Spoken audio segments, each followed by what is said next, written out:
Montana Territory, 1890. Colton Everett looked out across the snow-dusted horizon, where the rising sun painted the frosted prairie in shades of gold and crimson. He stood alone on the train platform in the small town of Pine Creek, his breath clouding before him in the December morning air. At 25, he had already lived several lifetimes worth of solitude. The wide-brimmed Stetson cast a shadow over his face, but did little to conceal the quiet resignation etched into his features. Frontier life had taught Colton one immutable truth: a man survived alone. Love was a luxury the West could not afford, a weakness that would only lead to heartbreak, or worse. He had watched his parents lose everything to the harsh Montana winters, had buried his father after an attack from desperate outlaws. In the 5 years since, he had built his ranch from nothing but calloused hands and stubborn determination, convincing himself that the emptiness in his chest was simply the cost of surviving. A gust of wind cut across the platform, and he tightened the wool scarf around his neck. The train was due any minute now, bringing the usual mail, supplies, and perhaps a few travelers foolish enough to venture to Montana in December. But this morning was different. This morning, Colton waited with a letter clutched in his gloved hand, a response to an advertisement he had placed months ago, when a moment of weakness had overcome his better judgment. "Mail order bride," he muttered under his breath, the words tasting foreign on his tongue. "What were you thinking, Colton?" The decision haunted him now. What kind of woman would agree to marry a stranger in the middle of nowhere? What kind of desperate situation would drive her to such a choice? And what kind of fool was he to believe that a wife, any wife, could fill the emptiness of his solitary existence? The ranch needed help, that much was true. But his heart had long since learned to survive without companionship. The distant whistle of the approaching train pulled him from his thoughts. He straightened his posture and adjusted his coat, suddenly aware of how he might appear to a stranger. His last haircut had been weeks ago, though the light stubble on his jawline was fresh from this morning's hasty shave. Would she be disappointed? Would she take one look at his weathered face, his modest clothes, and regret her decision? The great iron beast rounded the bend, billowing steam into the winter air as it groaned to a stop at the small platform. Colton's heart hammered in his chest. He still had time to leave, to send word that he had changed his mind. The ranch was an hour's ride from town. She would never find it on her own. But something kept his boots firmly planted on the wooden planks. Perhaps it was pride, perhaps it was duty. Or perhaps, buried beneath years of solitude, was a flicker of hope he hadn't yet managed to extinguish. Passengers began to disembark, 2 businessmen in dark coats, an elderly couple, a young family with children bundled in scarves. Colton scanned each face, wondering which would be hers. And then, as the crowd thinned, a young woman stepped tentatively onto the platform, clutching a small valise in one hand and the railing with the other. Time seemed to slow as Colton took in the sight of her. She couldn't have been more than 22, with honey-blonde hair peeking out from beneath a modest hat. Her blue traveling dress, though well-made, showed signs of a long journey, and her cheeks were flushed from the cold. But it was her eyes that caught him, clear and blue as a summer sky, scanning the platform with a mixture of hope and trepidation. When those eyes finally landed on him, Colton felt something shift beneath his ribs. Something that felt dangerously like possibility. "Olivia James," he called, his voice rougher than he intended. The young woman took a hesitant step forward, her gloved hand tightening around the handle of her valise. "Mr. Everett." Colton nodded, removing his hat in what felt like a clumsy gesture of respect. He was unprepared for the warm smile that spread across her face, transforming her features from merely pretty to breathtakingly beautiful. "I was beginning to worry I had come all this way for nothing," she said, her voice carrying a slight Eastern accent. "No, ma'am, I gave my word." Colton reached for her bag. "May I?" She surrendered it with a nod. "Thank you." An awkward silence fell between them, filled only by the hiss of the train and the calls of the conductor. Colton cleared his throat. "The wagon's just over there. It's about an hour to the ranch. I hope that's not too much after your journey." "I've come all the way from Boston, Mr. Everett. I think I can manage another hour." There was a quiet strength in her voice that caught him off guard. As they walked toward the wagon, Colton noticed the curious glances from townsfolk. News of his mail-order bride had likely spread through Pine Creek like wildfire. He could almost hear the whispers now. Colton Everett, the solitary rancher, finally bringing home a wife. The thought made his collar feel suddenly tight. "I should warn you," he said as he helped her onto the wagon seat, "the ranch is modest. Nothing like what you might be accustomed to back east." Olivia settled beside him, arranging her skirts. "Mr. Everett, I didn't come to Montana expecting luxury." "No, I suppose not," he clicked his tongue to the horses. "Still, I want you to know what you're getting yourself into." "I believe your advertisement was quite specific," she replied with a hint of amusement. "A working cattle ranch in need of a wife who isn't afraid of hard work.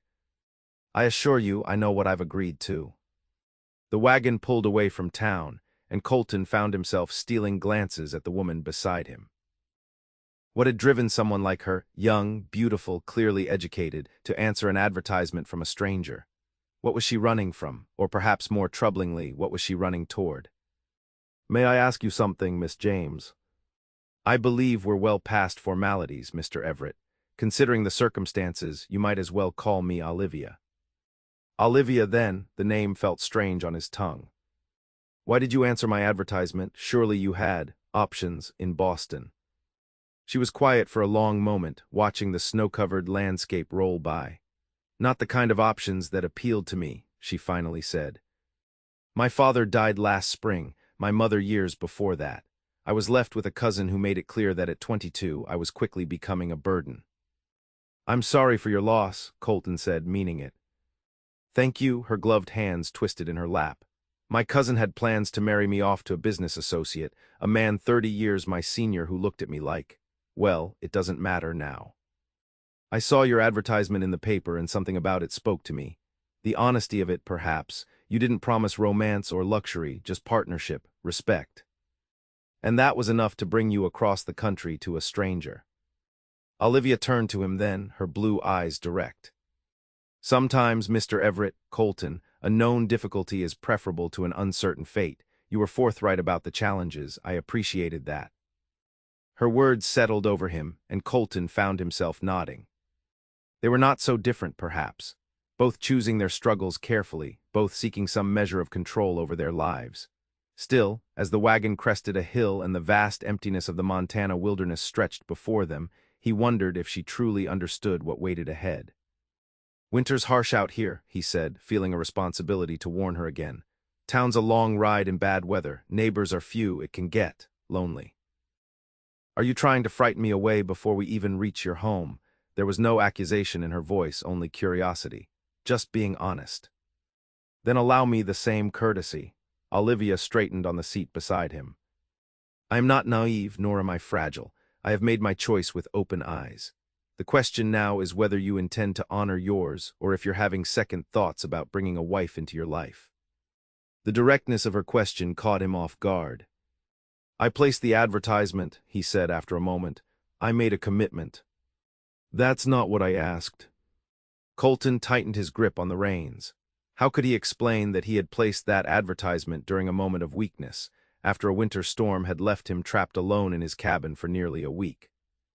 How could he tell her that in the months since, he had almost convinced himself it had been a mistake, that the solitude he had built his life around was safer than the risk of letting someone in?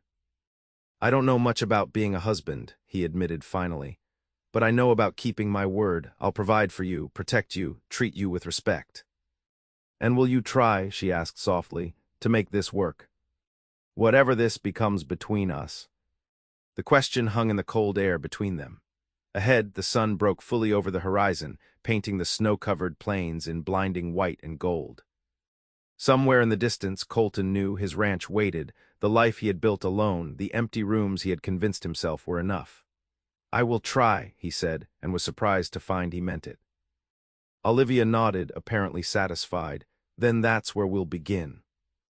They lapsed into silence as the wagon rolled onward, but it wasn't entirely uncomfortable. Colton found himself pointing out landmarks, the creek that ran through his property, the distant mountains that shielded the valley from the worst of the northern winds. Olivia listened attentively, asking questions that revealed a practical mind and genuine interest. When they finally crested the final hill and the ranch came into view, Colton felt a strange mix of pride and uncertainty. It wasn't much to look at, a sturdy log cabin with smoke curling from the chimney, a barn and corral where a few horses huddled against the cold, cattle pens, and the vast expanse of his land stretching toward the mountains. But it was his, built with his own hands, a testament to his survival. "There it is," he said unnecessarily, "Everett Ranch." Olivia leaned forward slightly, taking it all in. "It's beautiful," she said softly. "It's not much." "It's a home," she corrected him, "and it's exactly as you described in your letters." As they approached, the front door of the cabin opened, and an older man stepped out, waving enthusiastically. "That's Frank," Colton explained. "He helps with the cattle, lives in the bunkhouse out back." "You didn't mention him in your letters." "Didn't think to. He's been with me since I started the ranch. Comes and goes with the seasons, but he's good company." "I'm glad," Olivia said, "to know you haven't been entirely alone out here." There was something in her tone that made Colton glance at her, but her expression revealed nothing. As they pulled up to the cabin, Frank hurried forward to help with the horses. "So this is the missus," he exclaimed, beaming at Olivia. "Lord Almighty, Colton, you didn't say she was such a beauty." Olivia blushed as Colton helped her down from the wagon. "It's a pleasure to meet you, mister." "Just Frank, miss. Everyone calls me Frank, and the pleasure's all mine. Been telling this boy for years he needs a woman's touch around here." "We're not married yet, Frank," Colton reminded him, feeling heat rise to his own face. "Details," Frank waved dismissively. "The preacher's coming for Christmas Eve, ain't he? 3 days from now, you'll be Mrs. Everett proper."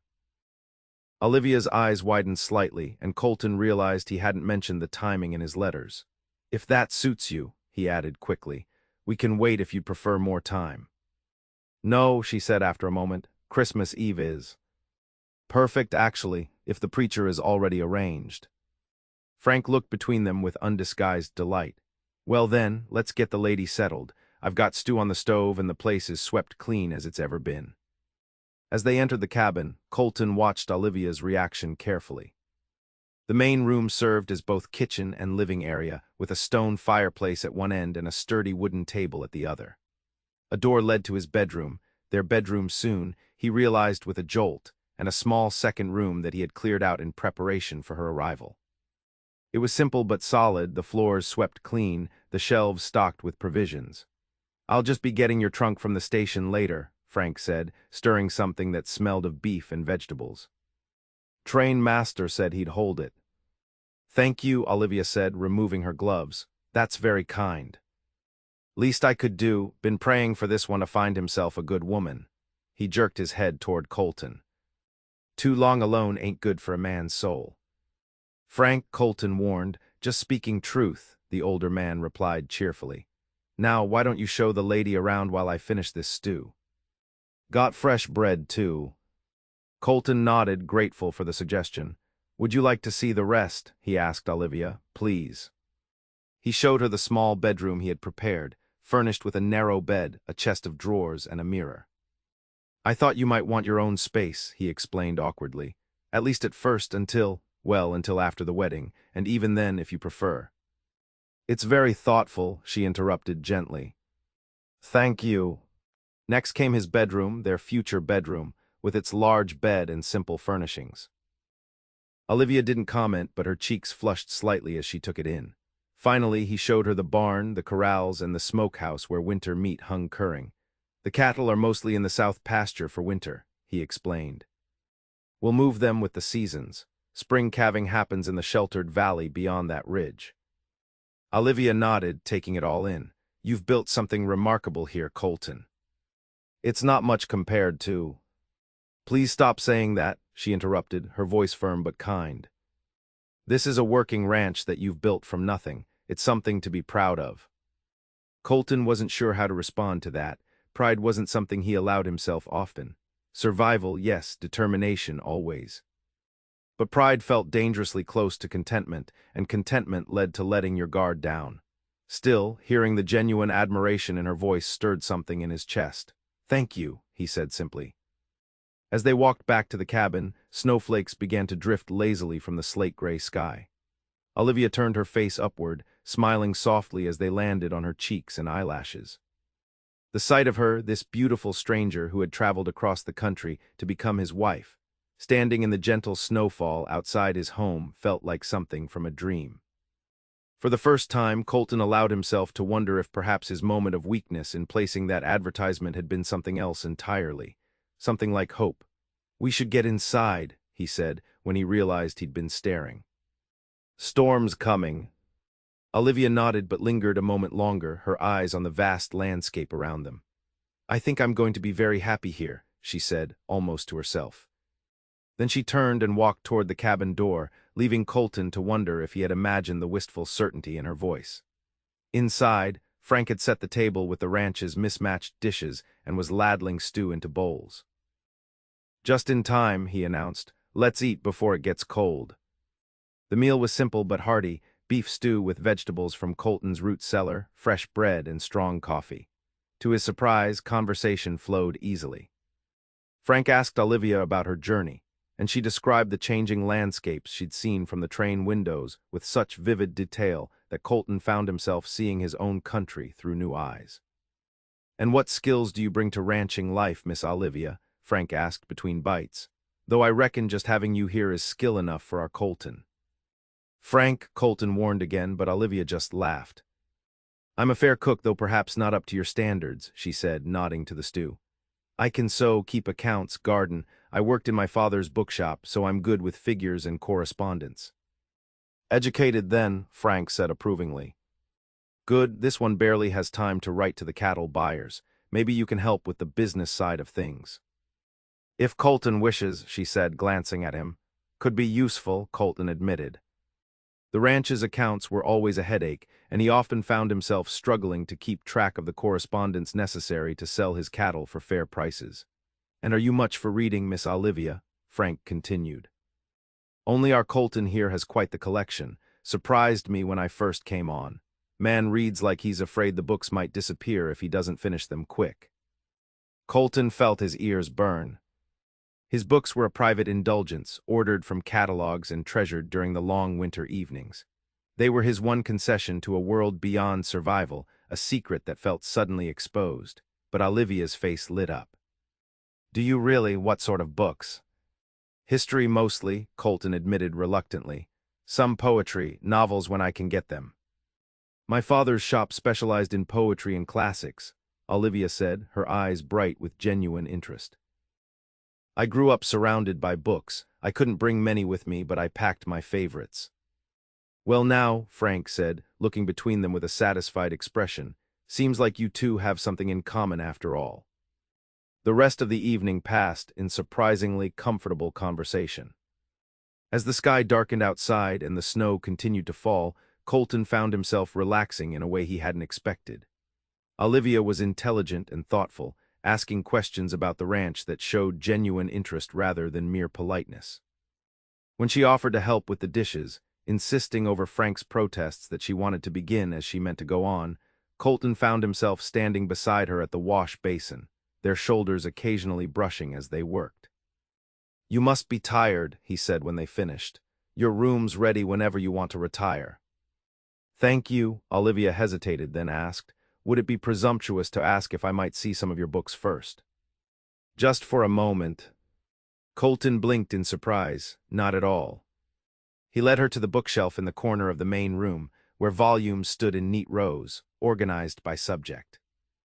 Olivia ran her fingers along the spines, a smile playing at her lips. "Whitman," she murmured, pulling out a slim volume.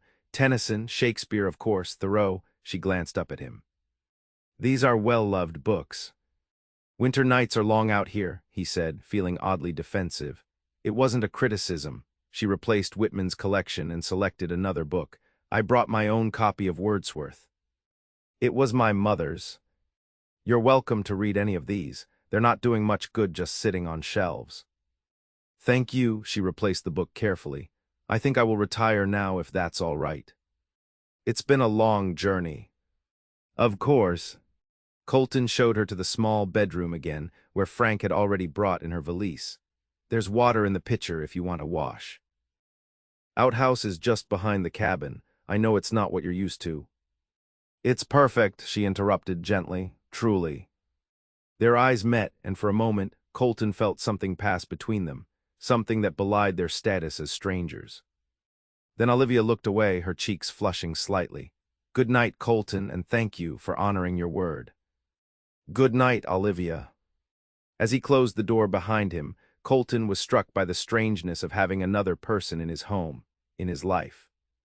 For 5 years, he had convinced himself that solitude was safer, that the emptiness of his cabin was a small price to pay for the certainty that he would never have to bury someone he loved again, never have to face the hollow ache of loss that had nearly destroyed him after his father's death. Now a beautiful stranger slept under his roof, soon to be his wife. And though every instinct warned him to guard his heart, to remember that happiness was a luxury the frontier rarely afforded, he couldn't deny the flicker of something dangerously like hope kindling in his chest. "Well," Frank asked, looking up from where he was banking the fire for the night, "what do you think of your bride-to-be?" Colton sank into a chair, still processing the events of the day. "She's not what I expected." "Better, you mean?" Frank grinned. "Lord, boy, when she stepped off that train, I thought your eyes might pop clean out of your head." "You weren't even there," Colton protested. "Didn't need to be, got eyes, don't I?" "She's a beauty and educated too. Don't know what you did to deserve such luck, but you better not mess it up." "We're strangers, Frank." "For now," the older man agreed, standing with a grunt. "But you've got 3 days till the wedding and a lifetime after that. Strangers become family quicker than you think out here." He headed for the door, reaching for his coat. "I'll be in the bunkhouse if you need me." "Got a feeling you'll manage just fine without this old man underfoot, though." After Frank left, Colton sat alone by the fire, listening to the unfamiliar sounds of another person moving about behind the closed bedroom door. Tomorrow he would need to show Olivia the ranch properly, explain the rhythms of their life here. There would be decisions to make about the wedding, about how they would live together, about what this arrangement would truly mean for both of them. But for tonight, he allowed himself to sit with the strange new feeling taking root in his chest. The cautious possibility that perhaps, just perhaps, the advertisement he had placed in a moment of lonely desperation had not been a mistake after all. Morning dawned clear and cold, the world outside transformed by several inches of fresh snow. Colton rose before dawn, as was his habit, moving quietly through the cabin to avoid waking Olivia. He stoked the fire, put coffee on to boil, and was about to head out for morning chores when her bedroom door opened. She appeared in the doorway, already dressed in a simple blue dress with her honey-blonde hair neatly braided and pinned. "Good morning," she said, looking surprisingly alert for the early hour. "Morning," Colton replied, caught off guard. "Didn't mean to wake you, it's early yet." "I'm used to early hours," she assured him, moving toward the stove. "Is there anything I can help with?" "Coffee's almost ready. I need to check the stock, feed the horses. Won't take long." "May I come with you?" At his surprised look, she added, "I'd like to learn the routine. If I'm to be a rancher's wife, I should understand the work." Colton considered this. Most women he knew, admittedly not many, would prefer the warmth of the cabin to the biting cold of a Montana December morning. "It's freezing out there," he warned. "I brought warm clothes," she replied simply, "unless you'd rather I stay inside." Something in her direct gaze challenged him, as if she were testing whether his advertisement for a woman who wasn't afraid of hard work had been sincere. "No, you're welcome to come. Dress warm." While she retreated to her room to add layers, Colton poured 2 cups of coffee. When she returned, she wore a heavy woolen coat, gloves, and a knitted scarf wrapped around her neck and lower face. He handed her a cup and their fingers brushed briefly. "Thank you," she sipped appreciatively. "This is good." "One thing I can make properly," he admitted. "Everything else is Frank's domain, though he's been teaching me. Hard to burn coffee, at least." A hint of a smile appeared in her eyes above the scarf. "Perhaps we can learn together then. I'm a decent cook with the right ingredients, but ranch cooking might be different from what I'm used to. Frank will be happy to have someone else in the kitchen. He complains I have no patience for it." "Do you?" she asked, watching him over the rim of her cup. "Have patience," Colton considered this, "for some things, not for others." "I'll remember that," she said, and something in her tone made him wonder exactly what she was filing away about him. Outside, the world was painted in shades of white and blue, the snow pristine except for Frank's tracks leading to the barn. Their breath clouded before them as Colton led Olivia through his morning routine, checking the water troughs to ensure they weren't frozen solid, feeding the horses, making sure the chicken coop was secure against predators. To his surprise, Olivia didn't just observe. She worked alongside him, holding feed bags, asking practical questions, and offering to take over small tasks once he'd shown her how. Her gloved hands were surprisingly deft, and though she occasionally struggled with the weight of something, she never complained. "You've done this before," he observed as she confidently approached one of the gentler horses, offering an apple from her pocket. "Not exactly," she admitted, stroking the horse's nose as it took the treat. "But my uncle had a small farm outside Boston when I was younger. I spent summers there until I was 16. It's not the same scale, but some things are universal." Colton found himself revising his initial impression of her as a purely city-bred woman. "Those summers serve you well out here." "I hope so." She patted the horse once more before moving back to his side. "What's next?" They continued around the property, Colton explaining each aspect of the ranch's operation as they went. When Frank emerged from the bunkhouse, he gave a low whistle of surprise at the sight of Olivia trudging through the snow beside Colton. "Well now, look at this. Most ladies would be keeping warm by the fire their first morning." "I'm not most ladies," Olivia replied with good humor. "Besides, how will I learn if I stay inside?" "She's got you there, Colton," Frank chuckled. "Smart as a whip, this one."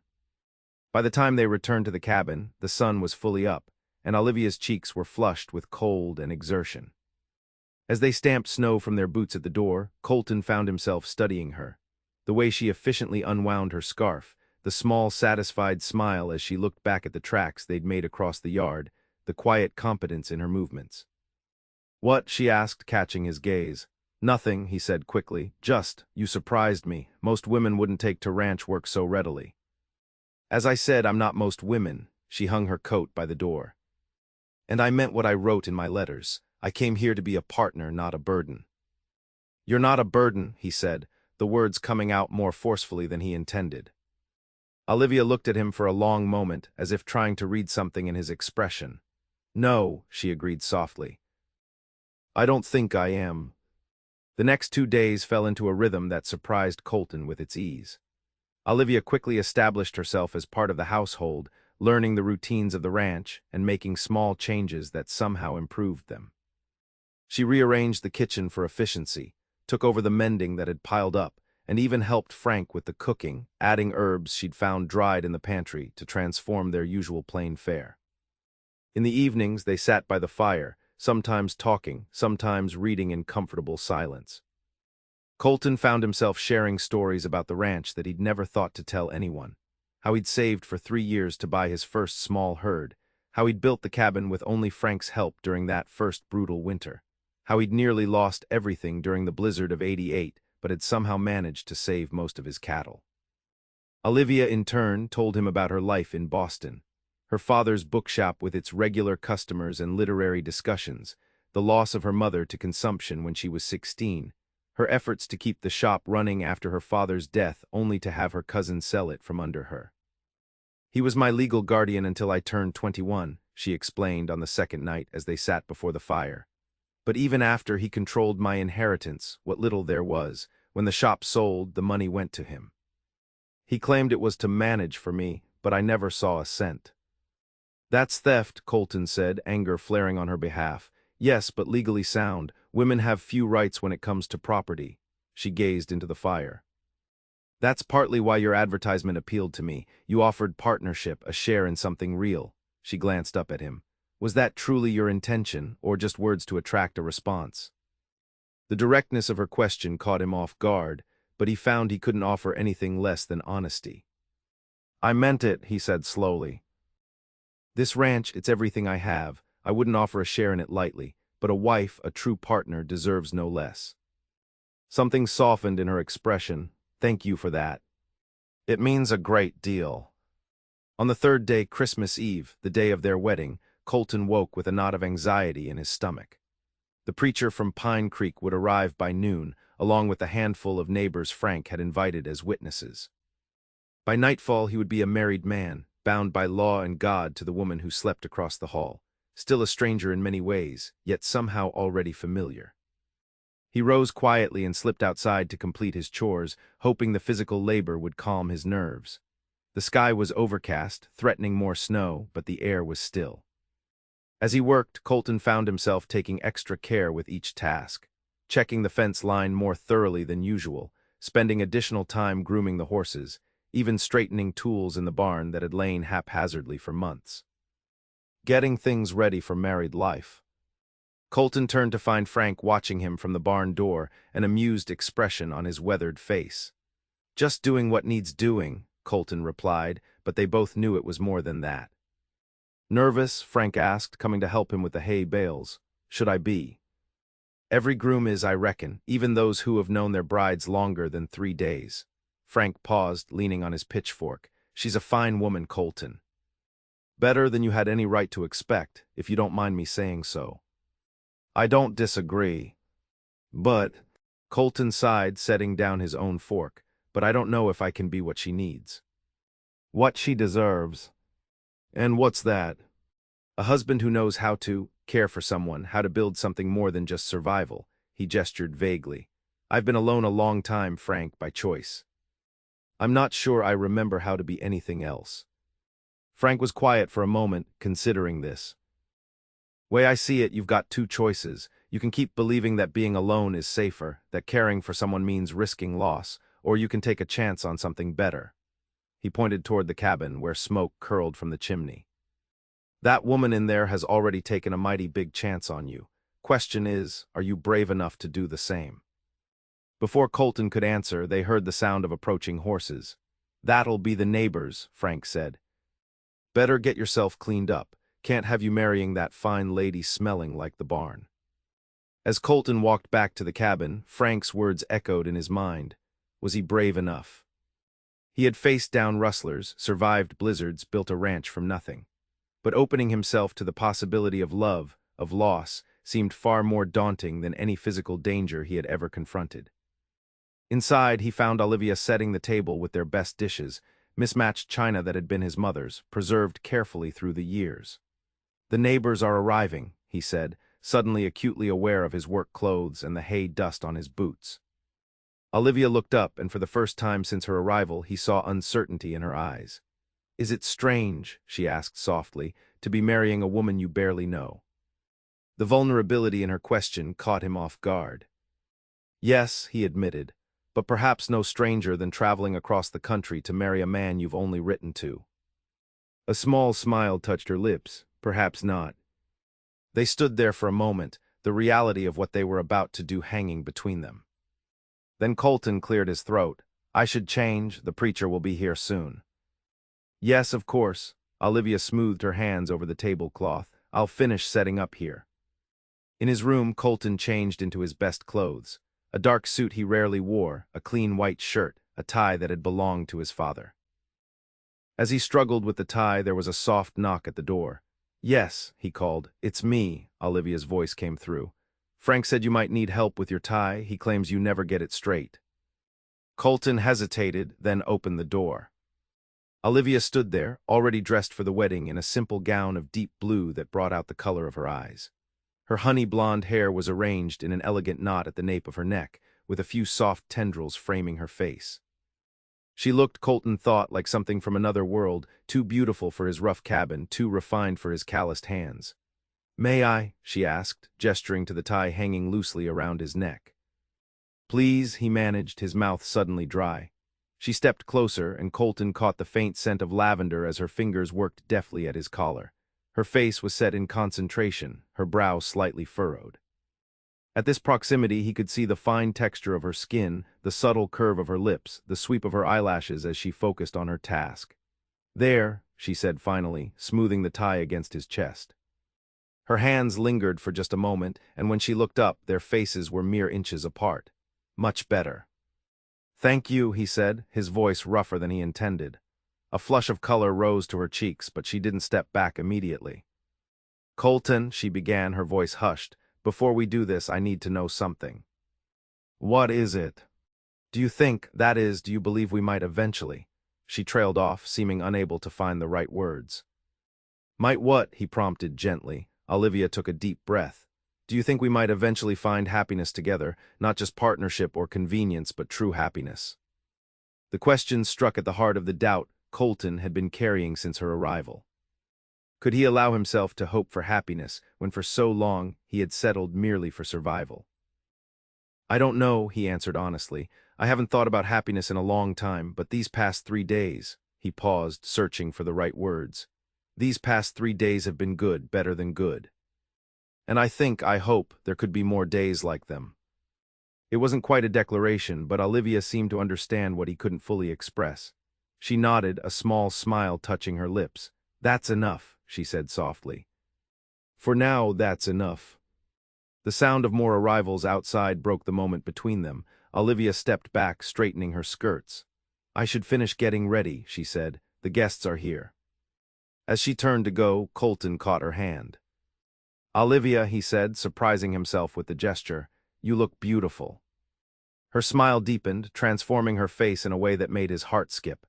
Thank you, she replied, giving his hand a gentle squeeze before slipping from the room. The wedding itself was a simple affair, held in the main room of the cabin with the neighbors gathered around. Preacher Thomas, a stern but kind-faced man from Pine Creek, led the ceremony with the practiced efficiency of someone who had joined many couples on the frontier, where practicality often outweighed sentimentality. Yet as Colton stood beside Olivia before the fireplace, repeating vows to honor and cherish, he felt the weight of the commitment more profoundly than he had expected. When the time came to place the ring on her finger, a simple gold band he had purchased in town months ago after placing the advertisement, his hands were steady, but his heart raced beneath his Sunday suit. With this ring I thee wed, he said, sliding it onto her slender finger. The gold caught the firelight, gleaming against her skin. When Preacher Thomas pronounced them man and wife, there was a moment of hesitation before Colton realized he was expected to kiss his bride. He leaned in awkwardly, intending a brief, chaste touch of lips, but as his mouth met Olivia's, something unexpected happened. She responded with a gentle pressure, her hand coming up to rest lightly on his chest, and what should have been a perfunctory seal to their vows became something more, something that sent a jolt of awareness through him. The neighbors applauded and called out congratulations, but Colton barely heard them. He was too focused on the flush that had risen to Olivia's cheeks and the soft surprise in her eyes as they parted. The rest of the day passed in a blur of congratulations, simple festivity, and the sharing of food that Olivia and Frank had prepared. The neighbors, 3 families who ranched within a 10-mile radius, had brought additional dishes and small gifts, welcoming Olivia with the warmth that frontier communities extended to new members. As twilight fell, the guests began to depart, mindful of the distance they needed to travel in the gathering darkness. Soon, only Frank remained, helping to clear the last of the dishes before making a show of checking his pocket watch. Well, now I think I'll be heading to town for the night, he announced with exaggerated casualness. Promised old Jim at the saloon I'd stop by, Christmas Eve tradition and all. Colton knew perfectly well that Frank had made no such promise, but he couldn't bring himself to call the older man out on the transparent excuse to give the newlyweds privacy. Be careful on the road, Olivia said, either missing or politely ignoring the implication. The snow's starting again. Don't you worry about old Frank, he replied, donning his coat with a wink at Colton. I've weathered worse than a little Christmas snow. He paused at the door, suddenly serious. You two take care of each other, you hear? Marriage is a blessed thing, but it takes work. Worth it, though. Every bit worth it. After Frank departed, a heavy silence fell over the cabin. Colton stood awkwardly by the fireplace, acutely aware that he and Olivia were now truly alone, and legally bound as husband and wife. The implications of what that meant for the night ahead hung in the air between them. Would you like some coffee? Olivia asked, breaking the silence. Or perhaps something stronger. I noticed Frank left a bottle of whiskey with a ribbon on it. His wedding gift, I suppose, Colton said with a small smile. Coffee would be fine, though. As Olivia busied herself at the stove, Colton sank into a chair, watching the firelight play across her profile. His wife. The word felt strange in his mind, foreign but not entirely unwelcome. It was a lovely ceremony, she said, her back to him as she prepared the coffee. Simple but meaningful, and your neighbors seem kind. They're good people, Colton agreed. Out here, neighbors matter. Too far apart to be friends the way folks are in town, but close enough when it counts. If there's trouble, they come. If there's need, they help. That's reassuring. Olivia brought 2 cups to the table, taking the seat across from him. In Boston, we lived surrounded by people, but knew almost none of them. Different kind of loneliness, Colton observed. Yes, exactly. She looked at him with surprise, as if he had articulated something she had felt but never named. They sipped their coffee in silence for a moment, the fire crackling in the hearth, the wind beginning to pick up outside. Finally, Colton cleared his throat. Olivia, about tonight. It's all right, she interrupted softly. I know what marriage means. I'm not afraid. The simple dignity in her voice moved him. How many women, he wondered, would face their wedding night with a virtual stranger with such quiet courage? I would never do anything to frighten you, he said carefully. Or hurt you, you should know that. I do know that, she met his eyes steadily, from your letters and from these past days. You're a good man, Colton Everett. I wouldn't have married you otherwise, arrangement or no arrangement. Her faith in him was humbling. Still, he continued, there's no rush, we have time to know each other better. A small smile touched her lips. Are you suggesting we delay certain aspects of marriage? If you would prefer it, he said, feeling heat rise to his face. Just until we're more comfortable with each other. Olivia studied him for a long moment, her blue eyes thoughtful. That's very considerate, she said finally, and perhaps wise. But I wonder if there will ever be a perfect time, or if we simply need to trust each other and move forward together, as we have with everything else. Her words hung in the air between them, neither an invitation nor a refusal, but an acknowledgement of the reality they faced. They were strangers who had chosen to bind their lives together, who had already taken the greatest leap of faith. The physical aspects of marriage were just one more step along a path they had already committed to walking. Whatever you're comfortable with, Colton said finally, tonight and all the nights to come. Olivia nodded, a soft expression crossing her features. Thank you. She glanced toward the window where snow swirled visibly in the darkness. It's getting late and it's been a long day. Colton understood the gentle suggestion. I'll bank the fire for the night, he said, rising from the table. While he tended to the fireplace, Olivia cleared their cups and then disappeared into her room.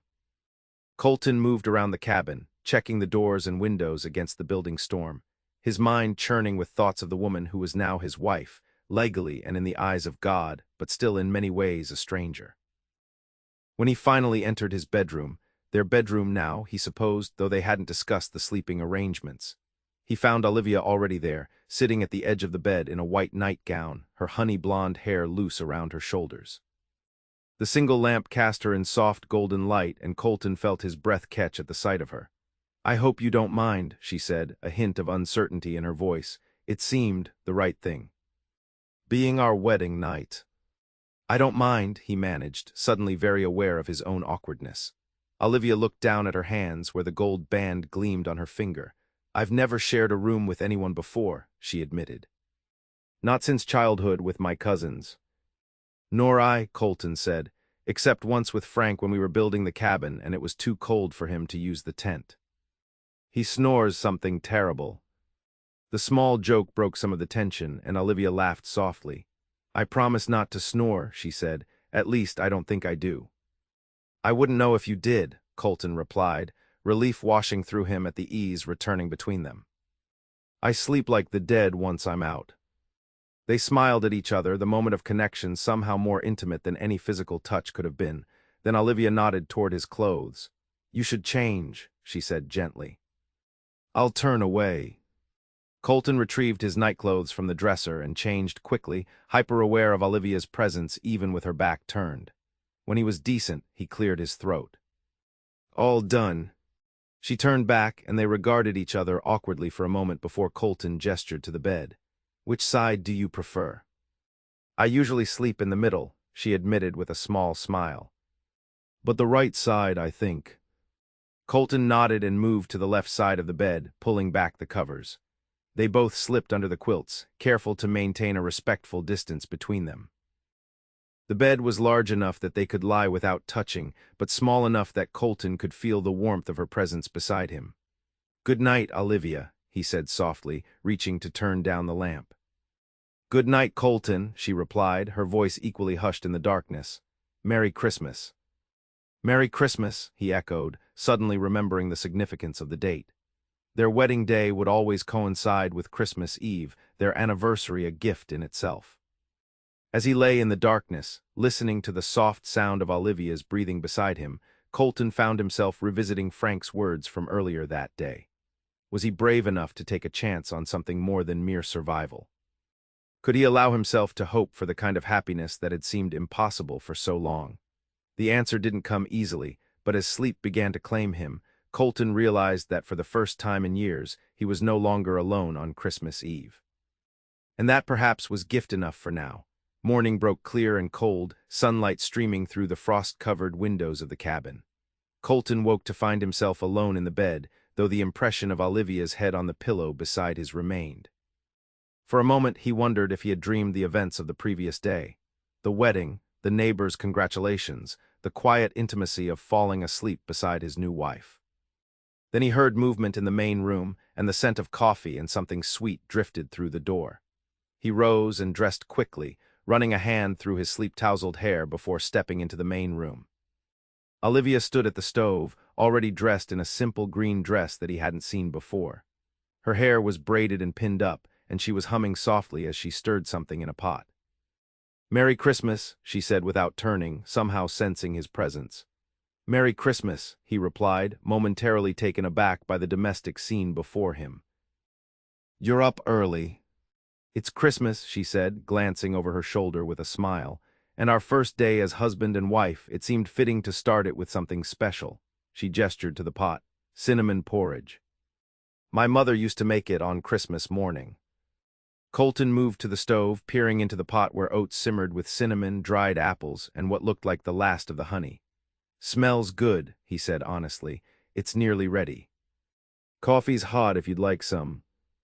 As Colton poured himself a cup, he noticed something on the table that hadn't been there the night before.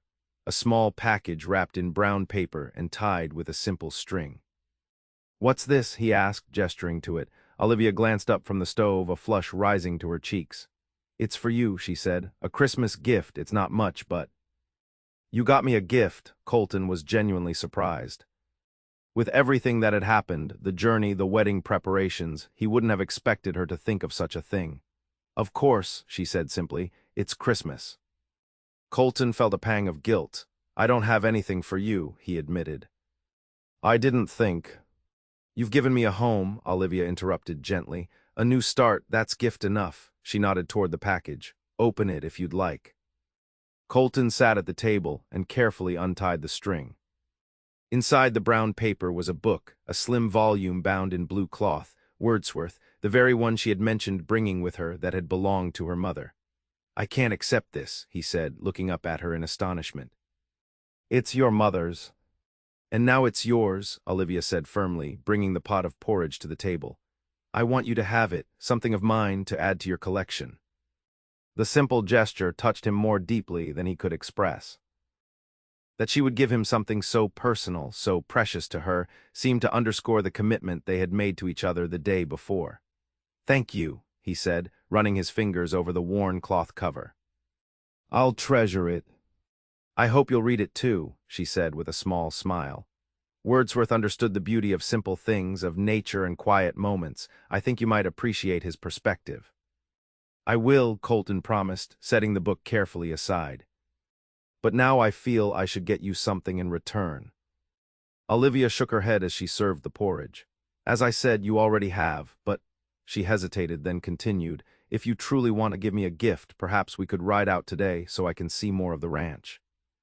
The weather seems to have cleared, and I'd like to understand the land better." It was such a practical request, yet so perfectly aligned with who she was becoming in his eyes. A woman who valued understanding, who wanted to be a true partner in their shared life, that Colton found himself nodding immediately. "I'd like that," he said. "There's a ridge to the north with a view of the whole valley. If the snow's not too deep, we could ride there." Olivia's face lit up. "That sounds perfect." After breakfast, they bundled up against the cold and prepared 2 horses, Colton's sturdy gelding and a gentle mare he kept for lighter work. He was impressed by Olivia's comfort with the animals. She saddled her own mount with only minimal assistance, confirming his suspicion that her experience on her uncle's farm had included more than just feeding chickens. They rode out under a brilliant blue sky, the fresh snow crunching beneath the horses' hooves. The world around them glittered, every tree branch and fence post transformed by frost into something magical. Colton found himself seeing the familiar landscape through new eyes as he watched Olivia take it all in, her face bright with wonder at the vastness of the Montana wilderness. "It's beautiful," she said as they crested a small rise, looking out across the valley where Colton's cattle huddled in the sheltered southern pasture. "So different from anything I've known." "It can be harsh," Colton cautioned, "but yes, beautiful too. Especially on days like this." They continued north, following a path that wound through stands of pine and across open meadows.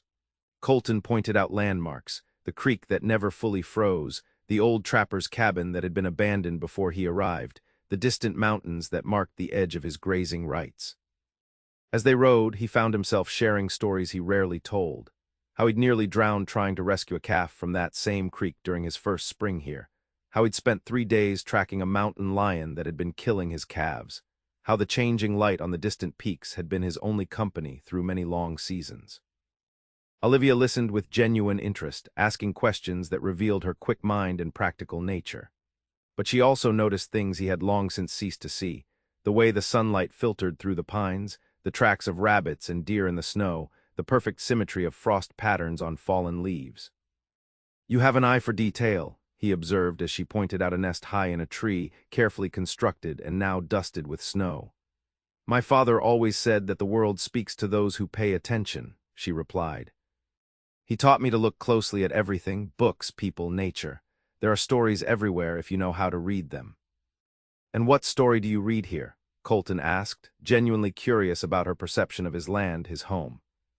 Olivia considered this, her blue eyes scanning the landscape before them. "I see resilience," she said finally. "Life finding a way even in the harshest conditions. The trees bend but don't break, the animals adapt, the land sleeps under snow but will awaken in spring." She glanced at him. "And I see your hand in it, the fences mended, the paths cleared, the cattle protected. Care despite difficulty." Her words stirred something in Colton's chest. She had seen not only the beauty and the harshness, but also his own silent conversation with the land. The way he had worked with it, against it, and ultimately come to a kind of understanding with its rhythms and demands. "That's insightful," he said, unable to fully express how her observation had moved him. "Is it accurate?" she asked, watching his face. "More than you know." They reached the ridge by midday, tethering the horses in the shelter of a rocky outcropping before climbing the final stretch on foot. The view from the top took Olivia's breath away. The entire valley spread before them, the ranch buildings tiny in the distance, the mountains rising majestically on all sides, and the vast sky arching overhead, impossibly blue and clear.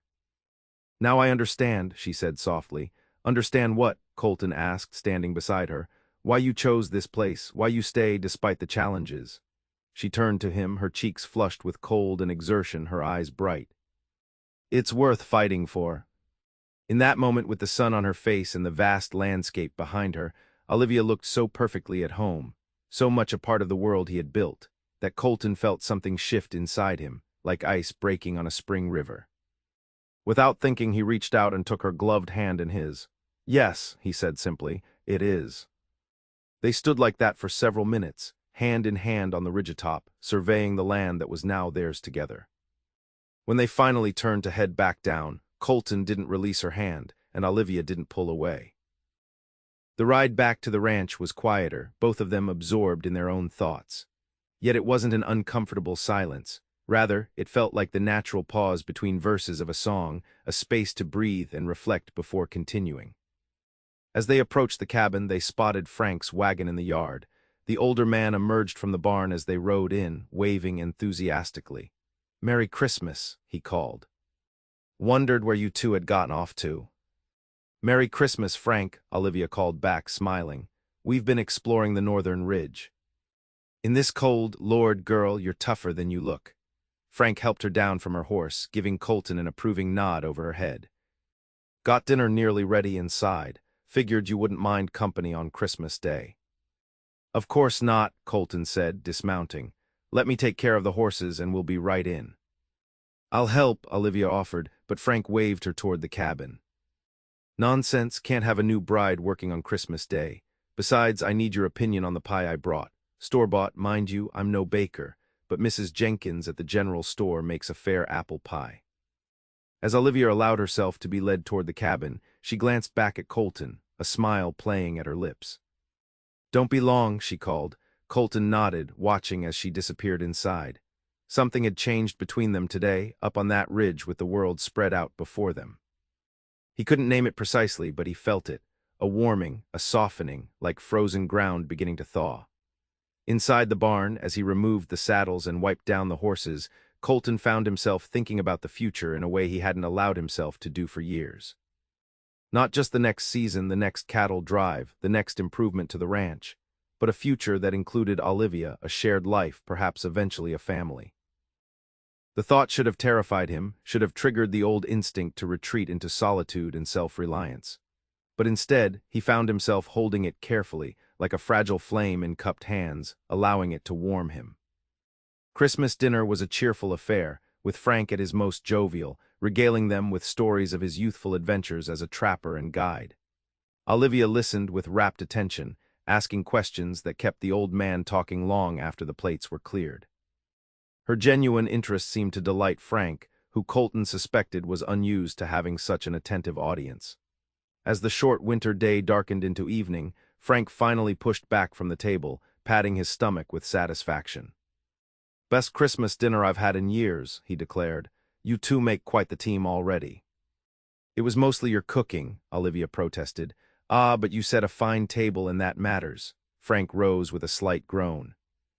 "Now I should be heading back to the bunkhouse before it gets too dark." "You could stay in the main cabin," Olivia offered. "It's so cold out and Christmas besides." "Kind of you, Mrs. Everett, but I think a newlywed couple might appreciate their privacy." Frank winked at Colton, who felt heat rise to his face. "Besides, I've got that bottle of whiskey to keep me warm." After Frank departed, declining their offers to help with the dishes, "Christmas gift to you both," Colton and Olivia found themselves alone once more. The easy conversation of the day seemed to falter slightly, the reality of their situation, married but still learning each other, reasserting itself in the quiet cabin. "I enjoyed today," Olivia said finally, breaking the silence as she stoked the fire. "Seeing the ranch, understanding more about where I'll be living, where we'll be living." "I'm glad," Colton replied, watching her silhouette against the flames. "It's important that you know what you've gotten yourself into." She turned to face him, her expression thoughtful. "And do you feel you know what you've gotten yourself into, Colton Everett?" The question caught him off guard. "What do you mean?" "I mean," she said, moving to sit across from him at the table, "that I'm not just a pair of hands to help with the ranch or a presence to keep your bed warm. I'm a person with my own thoughts, dreams, opinions, some of which might not always align with yours." Colton studied her face, surprised by the directness of her statement but appreciating her honesty. "I never thought otherwise," he said carefully. "The advertisement was for a partner, not a servant." "Yes, but partnership means compromise, discussion, sometimes even disagreement." She folded her hands on the table. "I want to be clear from the beginning that while I respect your experience and knowledge of this land, I expect my voice to be heard as well." "Of course," Colton said, somewhat taken aback. "I wouldn't have it any other way." Olivia searched his face as if looking for confirmation of his words. Whatever she saw there seemed to satisfy her, for she nodded and relaxed slightly. "Good. Then I think we truly can build something here, together." "Is that what you want?" Colton asked, realizing he had never directly asked her about her own hopes for their arrangement. "To build something together." "Yes," she said simply. "I've had enough of living at the mercy of others' decisions, of having no say in my own fate. I came here to be a part of something that I could help shape, that could become mine as much as yours." She hesitated, then added, "And I hope in time to find not just partnership but companionship. Perhaps even happiness." The honesty of her answer moved him. How many women in her position, he wondered, would have the courage to state their desires so plainly, to claim their right to happiness, not just security? "I want that too," he admitted, surprising himself with the truth of it. "All of it, It's been a long time since I allowed myself to want anything beyond survival. What changed? She asked softly. Colton considered this, searching for the right words. When my father died, he began slowly, something in me shut down. It was easier to focus on building the ranch, on daily survival, than to think about the future, or to risk caring about anything or anyone that could be lost. For 5 years that was enough. He met her eyes across the table. But then I placed that advertisement, and I'm still not entirely sure why. Perhaps because survival isn't enough, Olivia suggested. Not forever. Perhaps, he agreed, or perhaps I was just tired of talking to the horses. The small joke broke the seriousness of the moment, and Olivia laughed, a genuine, warm sound that filled the cabin and seemed to chase away the shadows. Well, I'm certainly more responsive than a horse, she said, her eyes twinkling, though possibly more opinionated as well. I wouldn't have it any other way, Colton said, and was surprised to find he meant it. Later, as they prepared for bed, the awkwardness of the previous night was noticeably diminished. They moved around each other with growing ease, establishing small routines, Olivia taking the right side of the bed, Colton banking the fire, each giving the other privacy to change. When they finally settled under the quilts, the space between them seemed less like a barrier and more like a mutual acknowledgement of the gradual nature of their growing connection. "Good night, Colton," Olivia murmured, her voice already thick with sleep. "Good night, Olivia," he replied, listening to the sound of her breathing growing deeper and more regular. As he drifted toward sleep himself, Colton realized that for the first time in years, he was looking forward to tomorrow not just as another day of work, but as another day of discovery, another day of learning who this woman was who had so unexpectedly become his wife, and perhaps of learning who he might become alongside her. The days following Christmas settled into a rhythm that felt surprisingly natural. Mornings began with shared coffee and breakfast before Colton headed out for the daily chores. Olivia quickly established her own routines, helping with the cooking, taking over the mending and washing that had been neglected, keeping the cabin in order. But she also ventured beyond traditional women's work, joining Colton for certain ranch tasks, learning to feed the livestock, and even practicing with his rifle until she could hit a target at 30 paces. "Never know when you might need to defend the place," she explained when he expressed surprise at her interest in shooting. "What if you're away and trouble comes?" Her practical approach to frontier life continually impressed Colton. She faced each new challenge with determination, asked intelligent questions, and wasn't afraid to get her hands dirty. When one of the pregnant cows went into difficult labor a week after Christmas, Olivia rolled up her sleeves and assisted without complaint, helping Colton and Frank deliver a healthy calf despite the blood and mess. "You've got a natural way with the animals," Frank observed afterward, watching as Olivia gently encouraged the newborn calf to nurse. "Most city women would have fainted at the sight." "I'm not most city women," Olivia replied, a phrase Colton had heard from her several times now, each instance confirming its truth. In the evenings, they established a new tradition of reading aloud to each other by the fire. Olivia had a gift for bringing words to life, her voice rising and falling with the rhythm of the prose or poetry. Colton found himself looking forward to these quiet hours, when the work of the day was done and they could share the world of books that had independently sustained each of them through difficult times. Though they continued to share a bed, their physical relationship remained cautious, limited to occasional touches. A hand on a shoulder, fingers brushing while passing a cup, the accidental contact of feet beneath the quilts. Colton was careful not to press, respecting the gradual nature of their growing comfort with each other. Yet he couldn't deny the increasing awareness he felt in Olivia's presence, the way his pulse quickened when she smiled at him or when he caught the scent of her hair as she moved past. On New Year's Eve, Frank insisted on opening a special bottle he'd been saving, declaring that the occasion demanded proper celebration. "First New Year as husband and wife," he proclaimed, pouring 3 small glasses of amber liquid. "Beginning of a new chapter for Everett Ranch." They sat before the fire, the wind howling outside as a winter storm descended on the valley. The whiskey warmed Colton's throat as he sipped it, watching the firelight play across Olivia's features. In the 2 weeks since she had stepped off the train, she had already changed subtly. Her fair skin had taken on a healthy glow from the outdoor work, and there was a new confidence in the way she carried herself, as if she was beginning to feel truly at home. To the year ahead, Frank proposed, raising his glass. May it bring health, prosperity, and happiness to the Everetts. And to you, Frank, Olivia added, touching her glass to his. Our family wouldn't be complete without you. The old man's eyes grew suspiciously bright at her words. Well now, he said gruffly, that's a fine thing to say. As midnight approached, Frank made a show of checking his pocket watch, then abruptly announced he should return to the bunkhouse before the worst of the storm hits, though they all knew it was already raging outside. His transparent attempt to give them privacy for the new year would have been amusing if it hadn't left Colton suddenly nervous about being alone with Olivia on a night traditionally marked by kisses and renewed vows. After Frank departed, bundled against the cold, Olivia rose to add another log to the fire. The flames leapt higher, casting the cabin in warm golden light that softened the edges of the simple furnishings and gleamed in her honey-blonde hair, which she had left loose for the evening. It's nearly midnight, she observed, glancing at the clock on the mantel. Almost the new year. Colton nodded, unsure what to say. In previous years, the turning of the calendar had been just another night, marked by nothing more than perhaps an extra hour of reading before sleep. But now, with Olivia standing before him in the firelight, it felt weighted with significance. Do you have any New Year's traditions? He asked to fill the silence. In Boston, there were always parties, she replied, returning to her seat across from him. Dancing, champagne, counting down the final seconds. A small smile played at her lips, and a kiss at midnight for luck in the coming year. Colton felt heat rise to his face. We don't have champagne, he said, immediately regretting the inadequacy of the response. Olivia laughed softly. I think we can manage without it. The clock ticked steadily toward midnight, the only sound besides the crackling of the fire and the howling wind outside.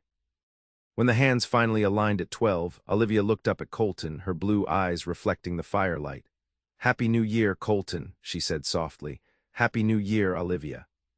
For a moment, neither moved. Then, gathering his courage, Colton rose from his chair and crossed to where she sat. Olivia tilted her face up to his, her expression open and expectant. Slowly, giving her time to pull away if she wished, Colton leaned down and pressed his lips to hers. It was meant to be a gentle kiss, brief and respectful, but as their lips met, something changed.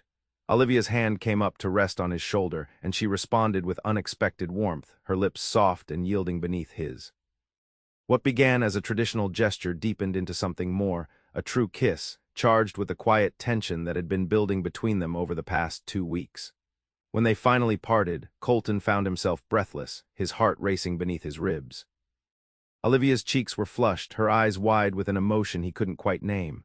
For luck, she whispered, her voice slightly unsteady. For luck, he echoed, still feeling the impression of her lips on his. The moment hung between them, fragile and charged with possibility. Then Olivia stood, bringing herself close enough that he could feel the warmth of her body through her dress. Colton, she said softly, we've been married for a week now. And while I've appreciated your patience and respect, I think perhaps it's time we truly began our life together. As husband and wife. The directness of her statement caught him off guard, but Colton found himself nodding, unable to deny the desire that had been growing within him since their wedding day. Not just physical desire, though that was certainly present, but the deeper longing for true connection, for the comfort of holding and being held. Are you certain? He asked, wanting to be sure.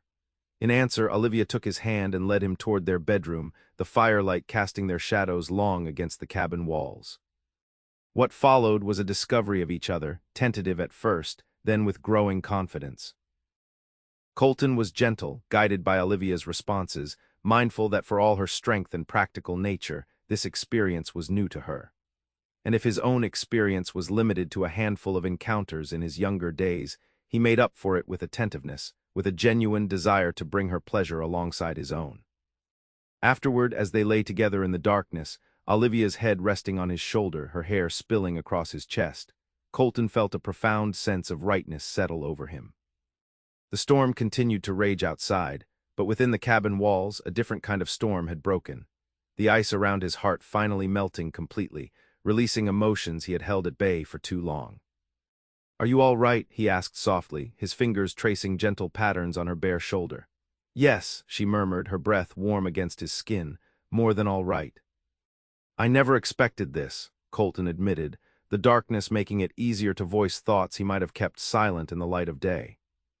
When I placed that advertisement, I was looking for practical help, for companionship maybe, but not for this.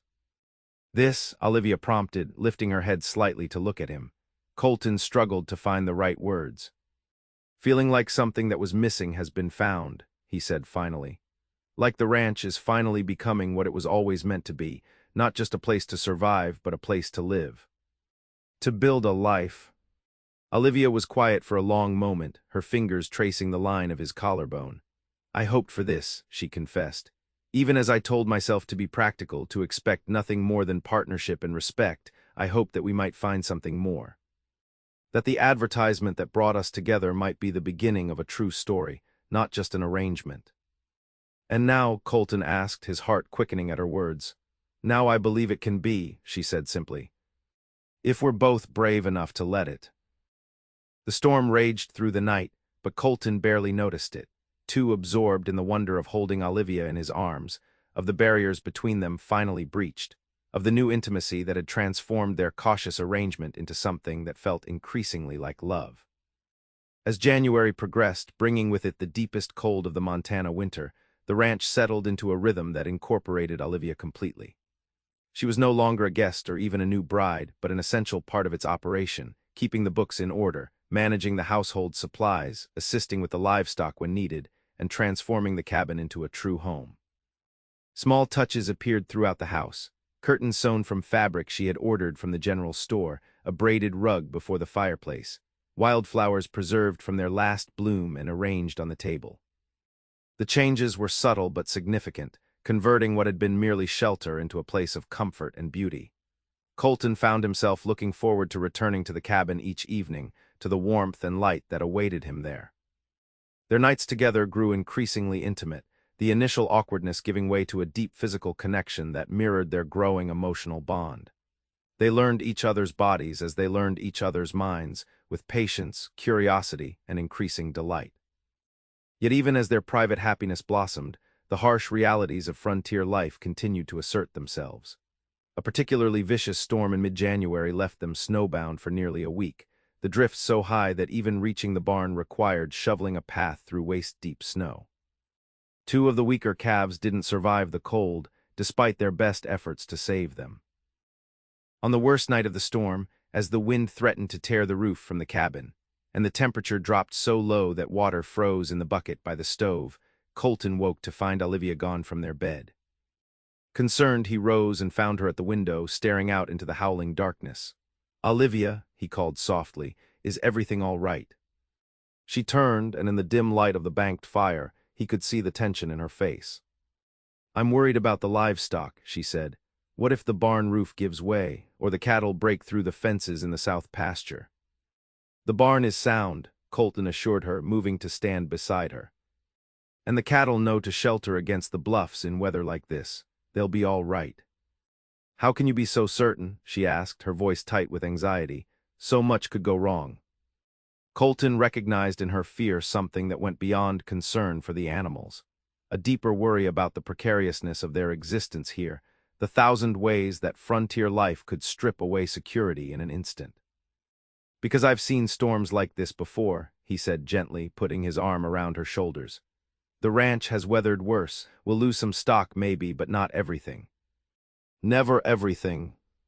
Olivia leaned into him, her body gradually relaxing against his.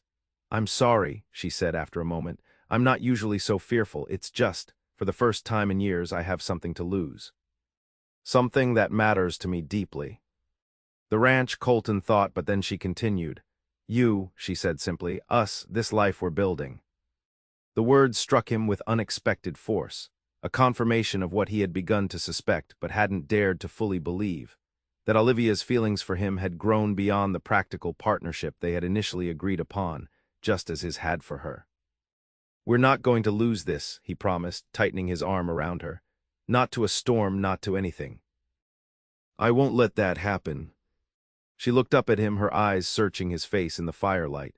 "You can't promise that, Colton. No one can." "No," he admitted, "but I can promise to fight for it. With everything I have." Olivia raised her hand to his face, her palm warm against his cheek. then so will I. The kiss that followed sealed more than just a mutual determination to face whatever challenges came their way. It acknowledged what had been growing between them since that first New Year's kiss, something deeper and more profound than either had anticipated when Olivia stepped off the train just weeks earlier. When the storm finally broke 3 days later, they emerged to assess the damage. A section of fencing down in the north pasture, a corner of the barn roof in need of repair, and 4 calves lost to the cold. But the core of the herd had survived, the cabin was intact, and as they stood together surveying their domain, Colton felt a surge of pride not just in the resilience of the ranch, but in the partnership that had already weathered its first major test. "We made it," Olivia said, squinting against the brilliant sunlight reflecting off the snow. "We did," Colton agreed, then added with a small smile, "Told you so." She laughed, the sound bright in the crisp morning air, and bumped her shoulder playfully against his. "So you did. I'll try to have more faith next time." "Faith in the ranch or faith in me?" Colton asked, only half joking. Olivia turned to face him fully, her expression serious despite her smile. "Both," she said. "Always both." February brought a gradual warming, the deep cold giving way to days of bright sunshine that began to melt the snow in patches, revealing the dormant grass beneath. The cattle grew restless, sensing the approach of spring, and Colton spent long days checking the herds, assessing which cows were closest to calving, and preparing for the busiest season on the ranch. Olivia continued to integrate herself into every aspect of ranch life, proving increasingly invaluable not just for her domestic skills, but for her sharp mind and practical suggestions. It was her idea to reorganize the tool shed for greater efficiency, her careful record-keeping that revealed which bloodlines among the cattle produced the hardiest calves, her correspondence with the cattle buyers that secured a better price than Colton had managed the previous year. "You know," Frank commented one evening as they finished dinner, "I reckon Olivia here has improved the ranch more in 2 months than I managed in 5 years." "That's because she can actually read and write," Colton replied with a grin. "Unlike some old trappers I could name." "Reading and writing's all well and good," Frank retorted, "but it's her head for business that's making the difference. Girl knows her figures." Olivia flushed at the praise. "It's nothing special. Just common sense and careful accounting." "Special enough," Colton said, his voice softening as he looked at her across the table. "The ranch is thriving because of you." The warmth in his gaze made Olivia's blush deepen, and Frank cleared his throat pointedly. "Well, now I think I'll just head out to check on that mare before it gets dark," he announced, rising from the table. "She's looking mighty close to foaling." After the older man had departed, Colton reached across the table and took Olivia's hand. "He's right, you know, the ranch is better for having you here." "It works both ways," she replied, squeezing his fingers. "I'm better for being here too." As February gave way to March, the changes in the valley accelerated, snow melting into rushing streams, early wildflowers pushing through the softening earth, birds returning to nest in the trees around the cabin. With the warming weather came increased activity on the ranch, as Colton and Frank prepared for spring calving, repaired winter damage to fences and outbuildings, and planned for the summer grazing rotation. Olivia threw herself into the work alongside them, her city-bred hands growing calloused, her fair skin tanning slightly from days spent in the strengthening sun. She established a kitchen garden near the cabin, turning the soil and planting seeds with the same determination she brought to every task. In the evenings, she continued to keep the ranch accounts, writing letters to suppliers and buyers, and even began a correspondence with the other ranchers' wives in the area, establishing connections that Colton had never bothered to maintain. One mild afternoon in late March, as Colton returned from checking the south pasture where the first calves of the season had been born, he found Olivia sitting on the cabin porch, a letter in her hands and a thoughtful expression on her face. "Everything all right?" he asked, dismounting and tethering his horse to the rail.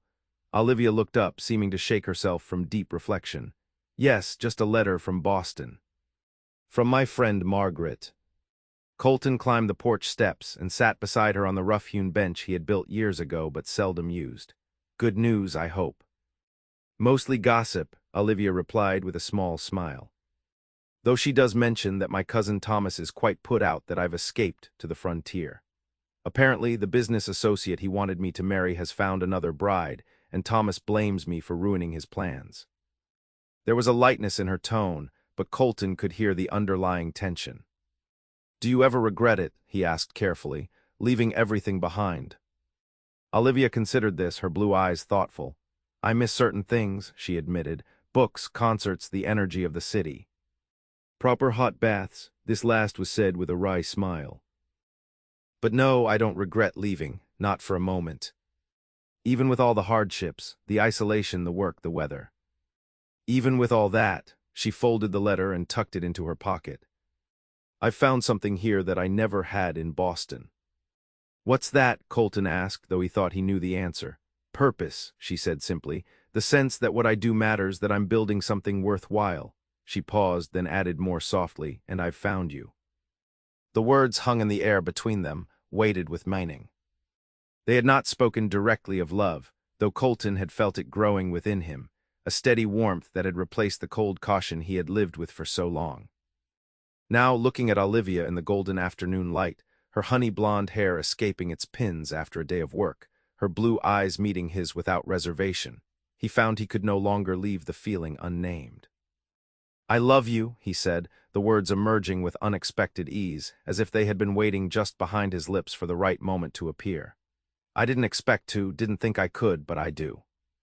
Olivia's face transformed, joy breaking across her features like sunrise over the mountains. "I love you too," she replied, her voice steady despite the emotion shining in her eyes. "I think I began to fall in love with you that first day on the ridge when you showed me the ranch and I saw how much it meant to you. How much care you had put into building something that would last."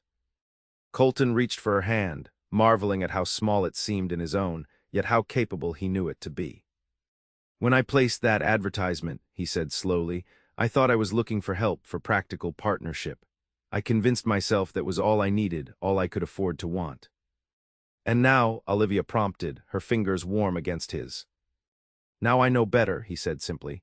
"Now I know that surviving isn't enough, that living, truly living, means taking risks. Caring, loving." He brought her hand to his lips, pressing a kiss to her palm. "Thank you for teaching me that." Olivia smiled, tears gathering at the corners of her eyes. "We've taught each other, I think." As the sun began to set behind the distant mountains, casting long shadows across the yard, they sat together on the porch, hands entwined, watching the day draw to a close. It was a simple moment, unremarkable by any standard measure, yet Colton knew he would remember it always. The peaceful stillness, the golden light, and the profound sense that after years of merely surviving, he had finally learned how to live. The days lengthened, the nights grew warmer, and spring asserted itself fully across the valley. Calving season brought long nights of vigilance, with Colton often sleeping in the barn to assist with difficult births. Olivia joined him for many of these vigils, learning to recognize the signs of labor, to help position calves for delivery, to encourage new mothers in those first crucial hours. "You have a gift for this," Colton observed one dawn, as they watched a newborn calf take its first wobbling steps toward its mother. "The animals trust you." "They sense intention," Olivia replied, wiping her hands on a rag. "If you're calm and mean no harm, they know it." Her intuitive understanding of the ranch's rhythms continued to impress him. She seemed to absorb knowledge like the dry earth absorbed spring rain, integrating it and using it to nurture new growth. By the time the last calf was born in late April, a robust bull they named Thunder for the storm that had raged during his arrival, Olivia could handle most aspects of animal husbandry with confidence. The kitchen garden flourished under her care, rows of vegetables sprouting in neat lines, herbs beginning to perfume the air around the cabin. She had convinced Colton to build a chicken coop closer to the house, arguing that fresh eggs were worth the investment of time and materials, and the resulting structure now housed a dozen hens that provided more than enough for their needs, with surplus to trade in town for goods they couldn't produce themselves. As May arrived, bringing wildflowers in profusion across the meadows, Colton found himself marveling at the transformation of the ranch in the 5 months since Olivia's arrival. What had been functional was now thriving. What had been merely shelter was now truly home. Even Frank commented on the changes, his gruff voice softening with something like wonder as he observed the flourishing garden, the improved organization of the barn, the new curtains at the windows. Never thought I'd see the day, he remarked one evening as they sat on the porch after dinner, watching the sunset paint the sky in shades of pink and gold. This place was always solid, but now it's something else entirely. All Olivia's doing, Colton said, glancing through the window to where she moved about the kitchen, clearing the last of the dishes. Not all, Frank corrected. You're different too, boy, lighter somehow. Like you've set down a burden you've been carrying too long. Colton couldn't deny it. The wariness that had defined him for years, the constant expectation of loss, the belief that isolation was safer than connection, had gradually given way to something new. Trust in Olivia, in their partnership, in the possibility of happiness that didn't need to end in heartbreak. I never thought I'd find this, he admitted quietly. After my father died, I convinced myself that caring too much was dangerous, that the best I could hope for was to build something that would last, even if I had to do it alone. And now, Frank prompted. Now I understand what was missing, Colton said, his eyes still on Olivia's form through the window. It wasn't just help with the ranch or company during the long winters. It was purpose beyond survival. It was having someone to build for, to dream with. Frank nodded, satisfaction evident in his weathered face. That's what a real home needs, not just walls and a roof, but heart. Your mother knew that, tried to teach your father, though he was near as stubborn as you. The old man chuckled. Good thing Olivia's even more stubborn, or you might never have figured it out. Before Colton could respond, the cabin door opened, and Olivia stepped onto the porch, wiping her hands on her apron. What are you two discussing so seriously out here? She asked, moving to stand beside Colton's chair. Just admiring what you've done with the place, Frank replied, gesturing broadly to encompass the ranch. Hardly recognize it anymore. Olivia smiled, placing a hand on Colton's shoulder.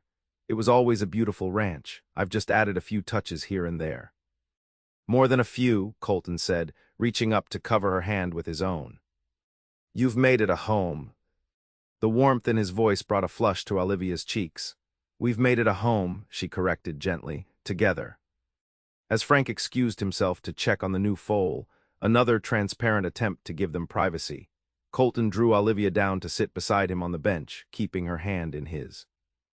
I've been thinking, he said, as the first stars began to appear in the darkening sky. About the future, about what we want this ranch to become. Oh, Olivia's expression was curious. What specifically? Expansion, maybe. Not just more cattle, but perhaps some crops beyond the garden, better breeding stock, a larger cabin eventually. He hesitated, then added, room for a family someday. If that's something you might want. Olivia's eyes widened slightly, a smile playing at her lips. Are you asking if I want children, Colton Everett? I suppose I am, he admitted, feeling a flush of his own rise to his face. It's not something we discussed before the wedding, but I've been thinking about it lately. I've been thinking about it too, Olivia said softly. And yes, I would like children, very much. The simple statement filled Colton with unexpected joy.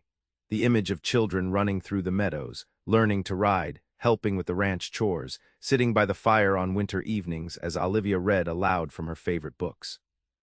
A legacy beyond the land itself, a future extending past his own lifetime. Then we'll plan for it, he said, squeezing her hand. Not just a bigger cabin, but a proper house. With more bedrooms, a larger kitchen, maybe even one of those indoor water pumps they have in town now. Olivia laughed, the sound bright in the gathering dusk. You've given this some thought. More than some, Colton admitted. I've been sketching plans when you're not looking. Figured I'd start on the lumber this fall after the cattle drive. I'd like to see these plans, Olivia said, leaning against his shoulder. I have a few ideas of my own. I bet you do, he replied, pressing a kiss to the top of her head. They sat in comfortable silence as darkness fell completely, the valley below them disappearing into shadow, the mountains mere silhouettes against the star-strewn sky. The air was warm with the promise of summer, fragrant with the scent of wildflowers and new growth. From the barn came the occasional soft lowing of cattle, the gentle nickering of horses, the sounds of a ranch at peace. 5 months ago, Olivia said finally, her voice quiet in the darkness, I stepped off that train not knowing what awaited me. I had hope, but also fear. I wondered if I had made a terrible mistake, if the man I had agreed to marry would be cruel or cold, if the life here would be more hardship than I could bear. And now, Colton asked, though he knew the answer. Now I can't imagine being anywhere else or with anyone else. She turned to face him, her features barely visible in the starlight. This is where I belong, with you, building something that will last long after we're gone. Colton pulled her closer, overwhelmed by the certainty in her voice, by the gift of her love and her vision for their shared future.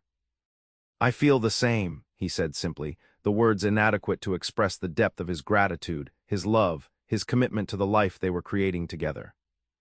As they rose to go inside, arm in arm in the gentle spring night, Colton found himself thinking of that December morning on the train platform, when he had stood alone in the cold, doubting the wisdom of the advertisement he had placed, fearing the vulnerability that would come with letting someone into his carefully constructed solitude. How could he have known then that the woman who would step off the train would not be a burden or a complication, but the missing piece that would transform his existence from mere survival to true living? And as they crossed the threshold of their cabin, their home, together he silently thanked whatever impulse, whatever moment of loneliness or hope had led him to place that advertisement and Olivia to answer it. For in doing so, they had each found what they hadn't known they were seeking, not just partnership or security, but love that made the harsh beauty of the frontier not something to be endured, but something to be cherished together. Summer arrived in a blaze of heat and activity. The cattle grew fat on the lush valley grasses, the calves strengthened daily, and preparations began for the fall drive to the railroad. Colton spent long days in the saddle, checking fences, moving the herds to fresh pasture, and training the young horses that would eventually replace his aging mare. Olivia divided her time between the household, the garden that now supplied much of their daily produce, and assisting with ranch work whenever an extra hand was needed. Their rhythm as a couple had solidified into something both comfortable and exciting, the ease of partners who understood each other's strengths and weaknesses, combined with the continuing discovery of each other as individuals. They still read together in the evenings, still discussed plans for the ranch's future, still found joy in the simple fact of being together. And their nights remained a source of deepening intimacy, their physical connection as strong as their emotional one. In late June, as they rode together to check on a section of fence that had been reported damaged by a neighboring rancher, Colton noticed that Olivia seemed unusually quiet, her normally keen observations about the land and animals replaced by a thoughtful silence. "Something on your mind?" he asked as they crossed a shallow stream, the horses stepping carefully over the rocky bottom. Olivia looked up, seeming to shake herself from deep reflection. "Yes, actually." She hesitated, then continued, "I've been waiting for the right moment to tell you, but perhaps there isn't one really." A flicker of concern passed through Colton. "Tell me what?" Olivia guided her horse closer to his until their knees nearly touched. "I'm going to have a baby," she said simply. "Sometime in January, I think." The words hit Colton with the force of a physical blow, not in fear or dismay, but in overwhelming joy that momentarily robbed him of speech. He stared at her, taking in her slightly apprehensive expression, the way her hand had unconsciously moved to rest on her still flat stomach. "A baby," he repeated, his voice rough with emotion. "Our baby." Olivia nodded, a smile beginning to transform her face as she registered his reaction. "Are you pleased?" In answer, Colton dismounted in one fluid movement, then reached up to help Olivia down from her horse. As soon as her feet touched the ground, he wrapped his arms around her, lifting her slightly in his enthusiasm. "Please doesn't begin to cover it," he said, his voice thick. "Olivia, this is everything." She laughed against his shoulder, her own arms tight around his neck. "I hoped you would be happy. We've talked about children, but not so soon, and I wasn't sure." "It's perfect," he interrupted, setting her gently back on her feet but keeping his hands on her waist. "Absolutely perfect timing. The new house will be ready by then, I'll make sure of it." "You don't need to rush," Olivia protested. "The cabin is fine for now." "No, our child deserves a proper home," Colton insisted. "With a nursery and a larger kitchen, and maybe even that indoor pump I mentioned." The determination in his voice made Olivia laugh again, the sound carrying across the open grassland. "All right, then. A proper house for the Everett heir." "Heir or heiress," Colton corrected, his hand moving to cover hers where it rested on her stomach. Boy or girl, this child will inherit everything we've built. Everything we are building. They stood there for a moment beside the stream, horses grazing patiently nearby, the summer sun warm on their shoulders. Colton marveled at the journey that had brought them here, from strangers meeting on a train platform to partners in every sense, now soon to be parents. How different his life had become in just 7 months, how much fuller and richer and more purposeful. "I love you," he said, the words coming easily now, a truth so fundamental to his existence that it seemed as natural as breathing. "And I love you," Olivia replied, her blue eyes bright with the future they were creating together. The ride back to the ranch was filled with plans and possibilities, names for the baby, discussions of how to rearrange the cabin until the new house was completed, debates about whether Olivia should continue writing as her pregnancy progressed. By the time they reached home, the excitement had settled into a deep, steady joy that seemed to illuminate everything around them. Frank was the first to know, informed that very evening over dinner. The older man's reaction was everything they could have hoped for, initial shocked silence followed by a whoop of delight that nearly upset the stew pot. "A baby," he exclaimed, his weathered face creased with joy. "Lord above, I never thought I'd live to see the day, an Everett baby right here on the ranch." His enthusiasm was infectious, and the evening turned into an impromptu celebration, with Frank insisting on opening his last bottle of whiskey. "Just a toast for the men, none for you now, Mrs. Everett," and regaling them with stories of his own childhood on a farm in Ohio. As news spread to their neighbors, carried by Frank, who couldn't contain his excitement during his weekly trip to town, gifts began to appear. A handmade quilt from the Carson family to the east, a carved wooden cradle from old Mr. Peterson, who had once been a furniture maker back in Pennsylvania, jars of preserved fruit and sacks of flour from the Williams family, whose ranch adjoined their northern boundary. The generosity touched both Colton and Olivia deeply, a reminder of the community that had formed around them almost without their noticing. Throughout July and August, as Olivia's body began to show the subtle changes of early pregnancy, Colton found himself watching her with a mixture of wonder and protectiveness. He insisted she rest more, tried to take over some of her heavier chores, and worried constantly about her working in the summer heat. "You're hovering," she informed him one afternoon as he followed her around the garden, carrying the basket that she was perfectly capable of managing herself. "I'm helping," he corrected, though he knew she was right. "Colton," Olivia said, straightening from where she had been harvesting beans, "women have been having babies since the beginning of time. Most of them worked right up until their labor pains started, especially on farms and ranches. I'm not made of glass." "I know that," he admitted, "but this is our first child, and I just want to be sure you're both all right." Olivia's expression softened. "We are," she assured him, placing a hand on her slightly rounded belly. "I promise I'll tell you if anything feels wrong or if I need help. But in the meantime, I need to stay busy. It's better for me and for the baby to keep active." Reluctantly, Colton agreed to moderate his hovering, though he couldn't entirely suppress the protective instinct that had awakened in him at the news of her pregnancy. He channeled the energy instead into accelerating work on the new house, spending every spare moment preparing lumber, laying the foundation, and drafting detailed plans with Olivia's input.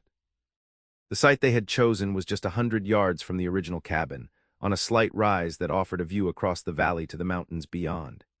It would be a proper 2-story home, with a large kitchen, a parlor for receiving guests, 4 bedrooms upstairs, and even a small study where Olivia could maintain the ranch accounts and correspondence. "It seems extravagant," she commented one evening as they reviewed the plans spread out on the table. "Are you sure we can afford it?" "The cattle drive this fall should bring in enough to finish it properly," Colton assured her. "And it's not just for us, it's for our children and maybe someday their children. A house that will last, that will be the heart of the ranch for generations." The vision clearly appealed to Olivia, for she nodded thoughtfully, her finger tracing the outline of what would be the nursery. "I like that," she said softly, "building something that will outlast us." As summer began to wane, bringing cooler nights and the first hints of autumn color to the aspens on the hillsides, preparations for the cattle drive intensified. Colton spent long days sorting the herd, identifying which animals would go to market and which would remain to build the breeding stock for the following year. Frank began breaking in new horses for the drive, and supplies were ordered from town: coffee, flour, bacon, and other staples that would sustain the men during the 2-week journey to the railroad. Olivia, now visibly pregnant but still energetic, threw herself into preparations as well, mending clothes, baking bread that could be carried in saddlebags, organizing supplies, and ensuring that everything at the ranch would run smoothly during the men's absence. "Are you certain you'll be all right here alone?" Colton asked repeatedly as the departure date drew closer. "Mrs. Williams offered to stay with you while we're gone." "I'll be fine," Olivia insisted. "The Carsons are just an hour's ride away if there's trouble, and I know how to use the rifle. Besides, most of the work is done for the season. I'll just be tending the garden and feeding the horses." Despite her reassurances, Colton worried.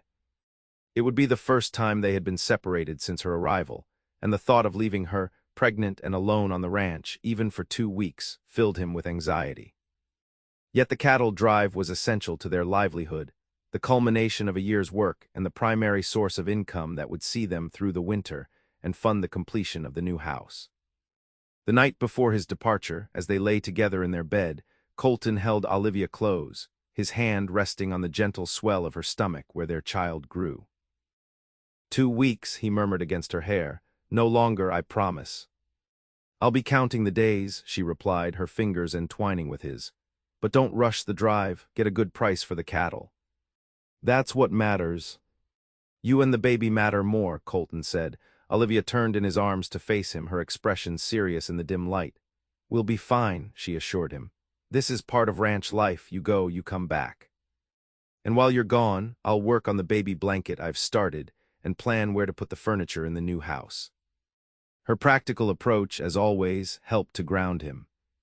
This was, after all, the rhythm of the life they had chosen, a partnership that sometimes required separation, but always with the certainty of reunion. The morning of departure dawned clear and cool, with a hint of frost on the grass that would burn off as the sun rose higher.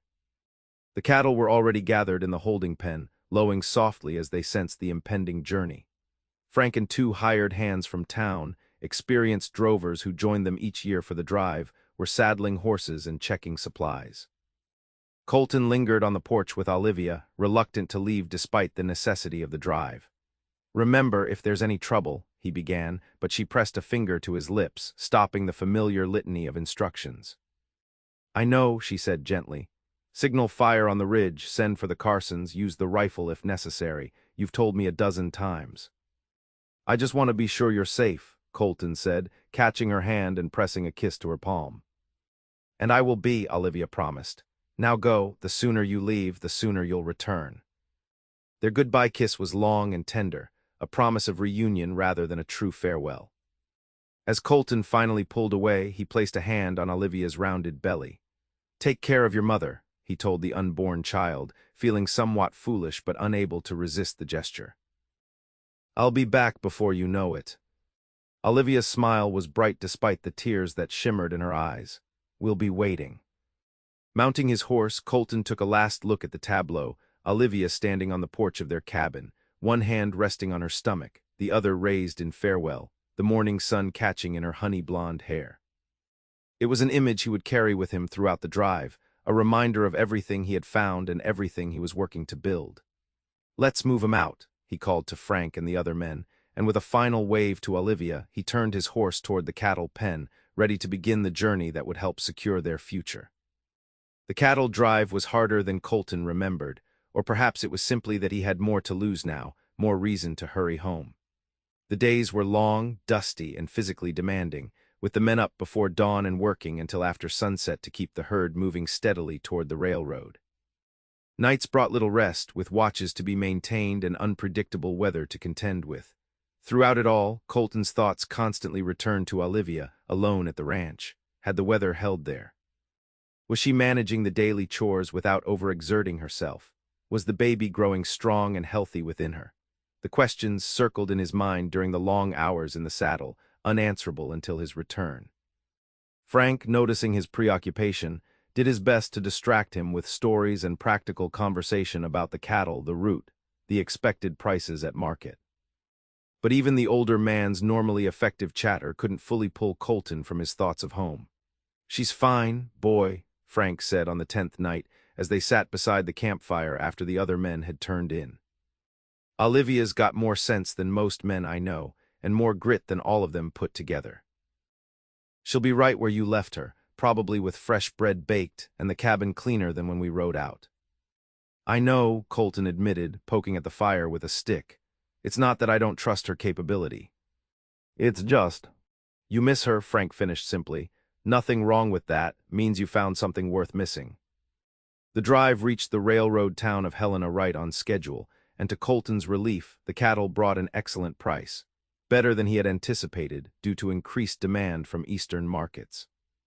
With the business concluded successfully, they began the journey home, traveling faster without the herd to slow their pace. 2 weeks to the day after their departure, they crested the final ridge and saw the ranch spread out below them in the late afternoon light. Smoke rose from the cabin chimney, chickens pecked in the yard, and even from a distance, Colton could see the garden had been well tended in his absence. Everything appeared exactly as it should, yet he found himself urging his horse to a faster pace, eager to close the final distance between himself and home. As they rode into the yard, the cabin door opened, and Olivia appeared on the porch, her face breaking into a radiant smile at the sight of them. She wore a simple blue dress that accentuated her growing pregnancy, her honey blonde hair pulled back in a practical braid, and to Colton's eyes, she had never looked more beautiful. He dismounted before his horse had fully stopped, crossing the yard in long strides to reach her. Olivia met him halfway, stepping into his embrace with a small laugh of joy that was muffled against his shoulder as he held her close, breathing in the familiar scent of her hair, feeling the solid reality of her presence after 2 weeks of longing. "Welcome home," she murmured, her arms tight around his waist. "God, I missed you," Colton replied, pulling back just enough to look at her properly, his eyes searching her face for any sign of strain or difficulty. "You're all right." "And the baby?" "We're both fine," Olivia assured him, guiding his hand to her rounded belly where he felt a distinct movement beneath his palm. "Active, even. I think he knows his father is home." Colton asked, surprised. Olivia smiled, or she, just a feeling, nothing more. Their reunion was briefly interrupted by Frank and the other men arriving in the yard, with greetings and questions about the ranch's status during their absence. Olivia welcomed them all warmly, ushering them toward the cabin where, just as Frank had predicted, fresh bread and a hot meal awaited. It wasn't until later, after the hired hands had departed with their pay and Frank had retired to the bunkhouse, that Colton and Olivia had true privacy to reconnect. They sat before the fire, Colton's arm around her shoulders, her head resting against him, as he recounted the details of the drive and the successful sale. "The price was better than I hoped," he concluded. "Enough to finish the house properly, with money left over for next year's supplies and maybe some improvements to the north pasture irrigation." "That's wonderful news," Olivia said, her hand absently stroking his arm. "I'm so proud of you." "It was a team effort," Colton corrected. "Frank, the hired hands, and you keeping everything running here while we were gone." He pressed a kiss to her temple. "Did you manage all right?" "Truly." "I did," she assured him. "It was actually quite peaceful in its way. I had time to work on the baby blanket, to read, to plan for the winter. Mrs. Carson rode over twice to check on me and Mr. William stopped by on his way to town to see if I needed anything." She smiled. "I wasn't as alone as you feared." The realization that the community had watched over her in his absence filled Colton with gratitude. This was something else that had changed since Olivia's arrival, their connection to the neighbors, to the larger world beyond the boundaries of the ranch. She had built bridges that he had never bothered to construct, transforming them from isolated homesteaders to integral members of the frontier community. "Still," he said, "I'd rather not leave you again, at least until after the baby arrives." "That's probably wise," Olivia agreed, her hand moving to her stomach, "though not because I couldn't manage. It's just that I missed you terribly, and I'd rather not repeat the experience anytime soon." The simple admission touched him deeply. "Neither would I," he murmured, tightening his arm around her. "Home is where you are, Olivia. I understand that now more clearly than ever." As autumn deepened, bringing brilliant color to the valley and a sharp chill to the air, work on the new house accelerated. With the profits from the cattle drive secured, Colton was able to hire additional help from town, experienced carpenters who could frame the second story and roof before winter set in. Olivia, now in her 5th month of pregnancy, took charge of the interior planning, ordering windows, doors, and fixtures from catalogs, and supervising the layout of the rooms to ensure maximum efficiency and comfort. The original timeline had called for the family to move in by Christmas, but as November arrived with the first significant snowfall, it became clear that the house would not be fully completed until spring. The structure itself was sound, the roof finished, and the exterior walls securely in place, but the interior remained a work in progress. Floors partially laid, walls without plaster, and much of the detail work yet to be completed. "We'll stay in the cabin through winter," Colton decided after consulting with the head carpenter. "It's safer and we know it's warm. The new house can wait until after the snow melts." Though Olivia agreed with the practical decision, Colton could see her disappointment. She had hoped to welcome their child into the new home, to begin their family in the space they had designed together specifically for that purpose. "It's just a few months' delay," he assured her, as they stood in what would eventually be the main parlor surveying the half-finished work. "By spring, everything will be ready." "I know," Olivia said, her hand resting on her now prominent belly. "And the cabin is perfectly adequate. It's just that I had imagined." She didn't need to complete the thought. Colton understood completely. The new house represented more than just additional space or comfort. It was a physical manifestation of their future, of the family they were building, of their permanent roots in this land. "Tell you what," he said, an idea forming as he looked around at the rough-hewn beams and unfinished walls. "The nursery is nearly done. Why don't we finish that room completely, even if the rest has to wait? That way, when the baby arrives, he or she will have a proper place, even if we're still sleeping in the cabin." Olivia's face brightened at the suggestion. "Could we, even with winter coming?" "We can," Colton promised. "It's just one room. We'll focus all our efforts there and have it ready by Christmas." With this new plan in place, the final weeks of autumn were devoted to completing the nursery, a sunny corner room on the 2nd floor, with windows that faced both east and south to capture the maximum light. Olivia chose a soft yellow paint for the walls, arguing that it would be cheerful regardless of whether the baby was a boy or girl. Curtains were sewn, a rocking chair positioned by the window, and the handmade cradle from Mr. Peterson given a place of honor in the center of the room. By early December, as the valley settled into the grip of winter, the nursery stood completed, an island of finished perfection in the otherwise rough interior of the house. Though they would not live there until spring, Colton and Olivia found themselves visiting almost daily, bringing small items to add to the room, imagining the child who would soon occupy it. "It's perfect," Olivia declared, as they stood in the doorway on the first anniversary of her arrival in Montana. "Even better than I imagined." Colton slipped his arm around her waist, his hand coming to rest on the swell of her stomach, where their child grew stronger each day. 1 year, he marveled, the significance of the date not lost on him. 1 year ago today, you stepped off that train. Olivia leaned into his embrace, her head resting against his shoulder. "The best decision I ever made," she said softly, "coming here, marrying you." "I still can't believe you did it," Colton admitted. "Traveled across the country to marry a stranger." "Not a stranger," Olivia corrected. "I knew you from your letters, the careful handwriting, the honest descriptions, the lack of false promises. I knew the kind of man you were before I ever saw your face." The thought humbled him, that she had read his character so accurately from mere words on paper, that she had trusted her future to that reading, that she had been right to do so. "Still," he said, "it was a leap of faith." "The best kind," she replied, turning in his arms to face him fully. "The kind that leads to this." She gestured around them, encompassing not just the nursery, but all they had built together in the year since her arrival. The thriving ranch, the new house, the coming child, the love that had grown between them. As they left the nursery and made their way back to the cabin through the light snow that had begun to fall, Colton found himself reflecting on the transformative power of that leap of faith. 1 year ago, he had stood alone on a train platform, uncertain and wary, convinced that solitude was safer than connection, that survival was the best he could hope for in the harsh reality of frontier life. Now, with Olivia beside him, her hand warm in his despite the winter chill, he understood how limited that vision had been. Survival was merely the beginning.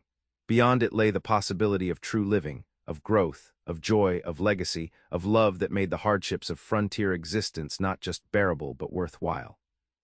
"A penny for your thoughts," Olivia said as they reached the cabin door. Colton smiled, brushing a snowflake from her cheek. "I was just thinking about Christmas wishes." "Oh," she raised an eyebrow. "And what would yours be?" "Nothing," he said simply. "It already came true the moment you stepped off that morning train." Christmas Eve, their first wedding anniversary, arrived with a heavy snowfall that blanketed the valley in pristine white. Despite the weather, Frank insisted on making the trip from the bunkhouse to the cabin, carrying with him a small pine tree he had cut from the nearby forest. "Can't have Christmas without a proper tree," he declared, stomping snow from his boots as he set it up in the corner of the main room. "Especially not with a little one on the way." Olivia, now in her 7th month and moving more slowly but no less determinedly, produced a box of simple ornaments she had ordered from a catalog. Wooden stars, cloth angels, and a few glass balls that caught the firelight and reflected it around the room. Together, the three of them decorated the tree, accompanied by coffee for the men and hot cider for Olivia, and the Christmas cookies she had baked the day before. As darkness fell, they shared a festive meal at the table Colton had expanded to accommodate their growing family. Roast venison from a deer Frank had hunted in November, potatoes and carrots from Olivia's root cellar, and a dried apple pie that filled the cabin with the scent of cinnamon and nutmeg. It was simple fare compared to the elaborate Christmas dinners Olivia described from her childhood in Boston, but as she pointed out, far more meaningful for the effort and care that had gone into its preparation. After dinner, they exchanged modest gifts: a new hat for Frank from both of them, a handcrafted leather journal for Olivia from Colton, warm gloves for Colton from Olivia, and handmade wooden toys for the baby from Frank, who revealed a surprising talent for whittling that he had been practicing in secret for months. "These are wonderful, Frank," Olivia exclaimed, examining the small carved horse and cow. "The baby will treasure them." "Just the start," the older man promised, his weathered face creased with pleasure at her reaction. "By the time the little one's old enough to play properly, I aim to have a whole herd carved." As the evening progressed, Frank eventually made his excuses, claiming he needed to turn in early, despite the fact that it was their anniversary and Christmas Eve, a transparent attempt to give the couple privacy on their special night. After he had departed, Colton added more wood to the fire while Olivia cleared the last of the dishes. When she returned to the main room, he motioned for her to sit in the comfortable chair he had positioned by the hearth. "I have one more gift for you," he said, reaching into his pocket, "for our anniversary." Olivia looked up in surprise. "But you already gave me the journal." "That was for Christmas," Colton explained. "This is different." He handed her a small package wrapped in plain brown paper. Olivia unwrapped it carefully, revealing a slender gold chain with a small pendant, a delicately crafted gold heart, simple but beautiful in its design. "Colton," she breathed, lifting it from the paper. "It's beautiful." "Open it," he urged. "It's a locket." Olivia carefully worked the tiny clasp, revealing a small space within the heart. "For a picture of the baby," Colton explained. "Once he or she arrives, I thought you might like something to keep them close, even when you're apart." Tears welled in Olivia's eyes at the thoughtfulness of the gift. "I love it," she said, her voice thick with emotion. "Will you help me put it on?" Colton took the locket from her trembling fingers and moved behind her chair. As he fastened it around her neck, his fingers brushing the sensitive skin there, he was struck again by the journey that had brought them to this moment. From strangers to spouses to partners to lovers to expectant parents, all in the span of a single year. When Olivia turned to face him, the gold heart gleaming against her skin in the firelight, her blue eyes bright with unshed tears, Colton felt a surge of emotion so powerful it momentarily robbed him of speech. How had he gotten so lucky? How had this remarkable woman chosen him, chosen this life when she could have had so many other options? "Happy anniversary," he said finally, his voice rough with feeling. "Happy anniversary," Olivia echoed, reaching up to touch the locket. "And thank you not just for the gift, but for everything, for the advertisement that brought me here, for honoring your word when I arrived, for opening your heart to the possibility of us." "I should be thanking you," Colton replied, kneeling beside her chair to be at eye level, "for taking a chance on a stranger, for seeing potential in me that I had forgotten existed." for teaching me that there's more to life than just surviving." Olivia's hand came up to cup his cheek, her touch warm and familiar. "We've built something wonderful together, haven't we?" "We have," Colton agreed, turning his head to press a kiss to her palm. "And we're just getting started." As Christmas Eve deepened into night, with the fire burning low and the snow continuing to fall outside, Colton held Olivia close in their bed, his hand resting protectively over the swell of her stomach where their child grew. Tomorrow would be Christmas Day, marking 1 year since they had taken their marriage vows before the fireplace in this very cabin. 1 year of building, learning, growing together. 1 year of transforming a ranch into a home, a partnership into a family. And as he drifted toward sleep, Colton found himself looking forward not just to tomorrow's celebration, but to all the days and years that would follow, to the completion of the new house in spring, to the birth of their child. To watching that child grow strong on the land they had cultivated together, to the possibility of more children filling the rooms they had so carefully designed. To growing old together on the ranch that had once been merely his means of survival, but had become their shared legacy. 1 year ago he had stood alone on a train platform, convinced that solitude was safer than connection, that the frontier was no place for love. Now, with Olivia sleeping peacefully beside him, their child protected between them, he understood how wrong he had been. The frontier, with all its harshness and beauty, was exactly where love belonged, not as a luxury or a weakness, but as the foundation that made the struggles worthwhile, that transformed mere existence into a life fully lived. His last thought before sleep claimed him was not of the challenges that tomorrow might bring, or the work that always awaited, but of the morning Olivia had stepped off the train and into his life. The moment his Christmas wish, the one he hadn't even known he was making, had truly come true.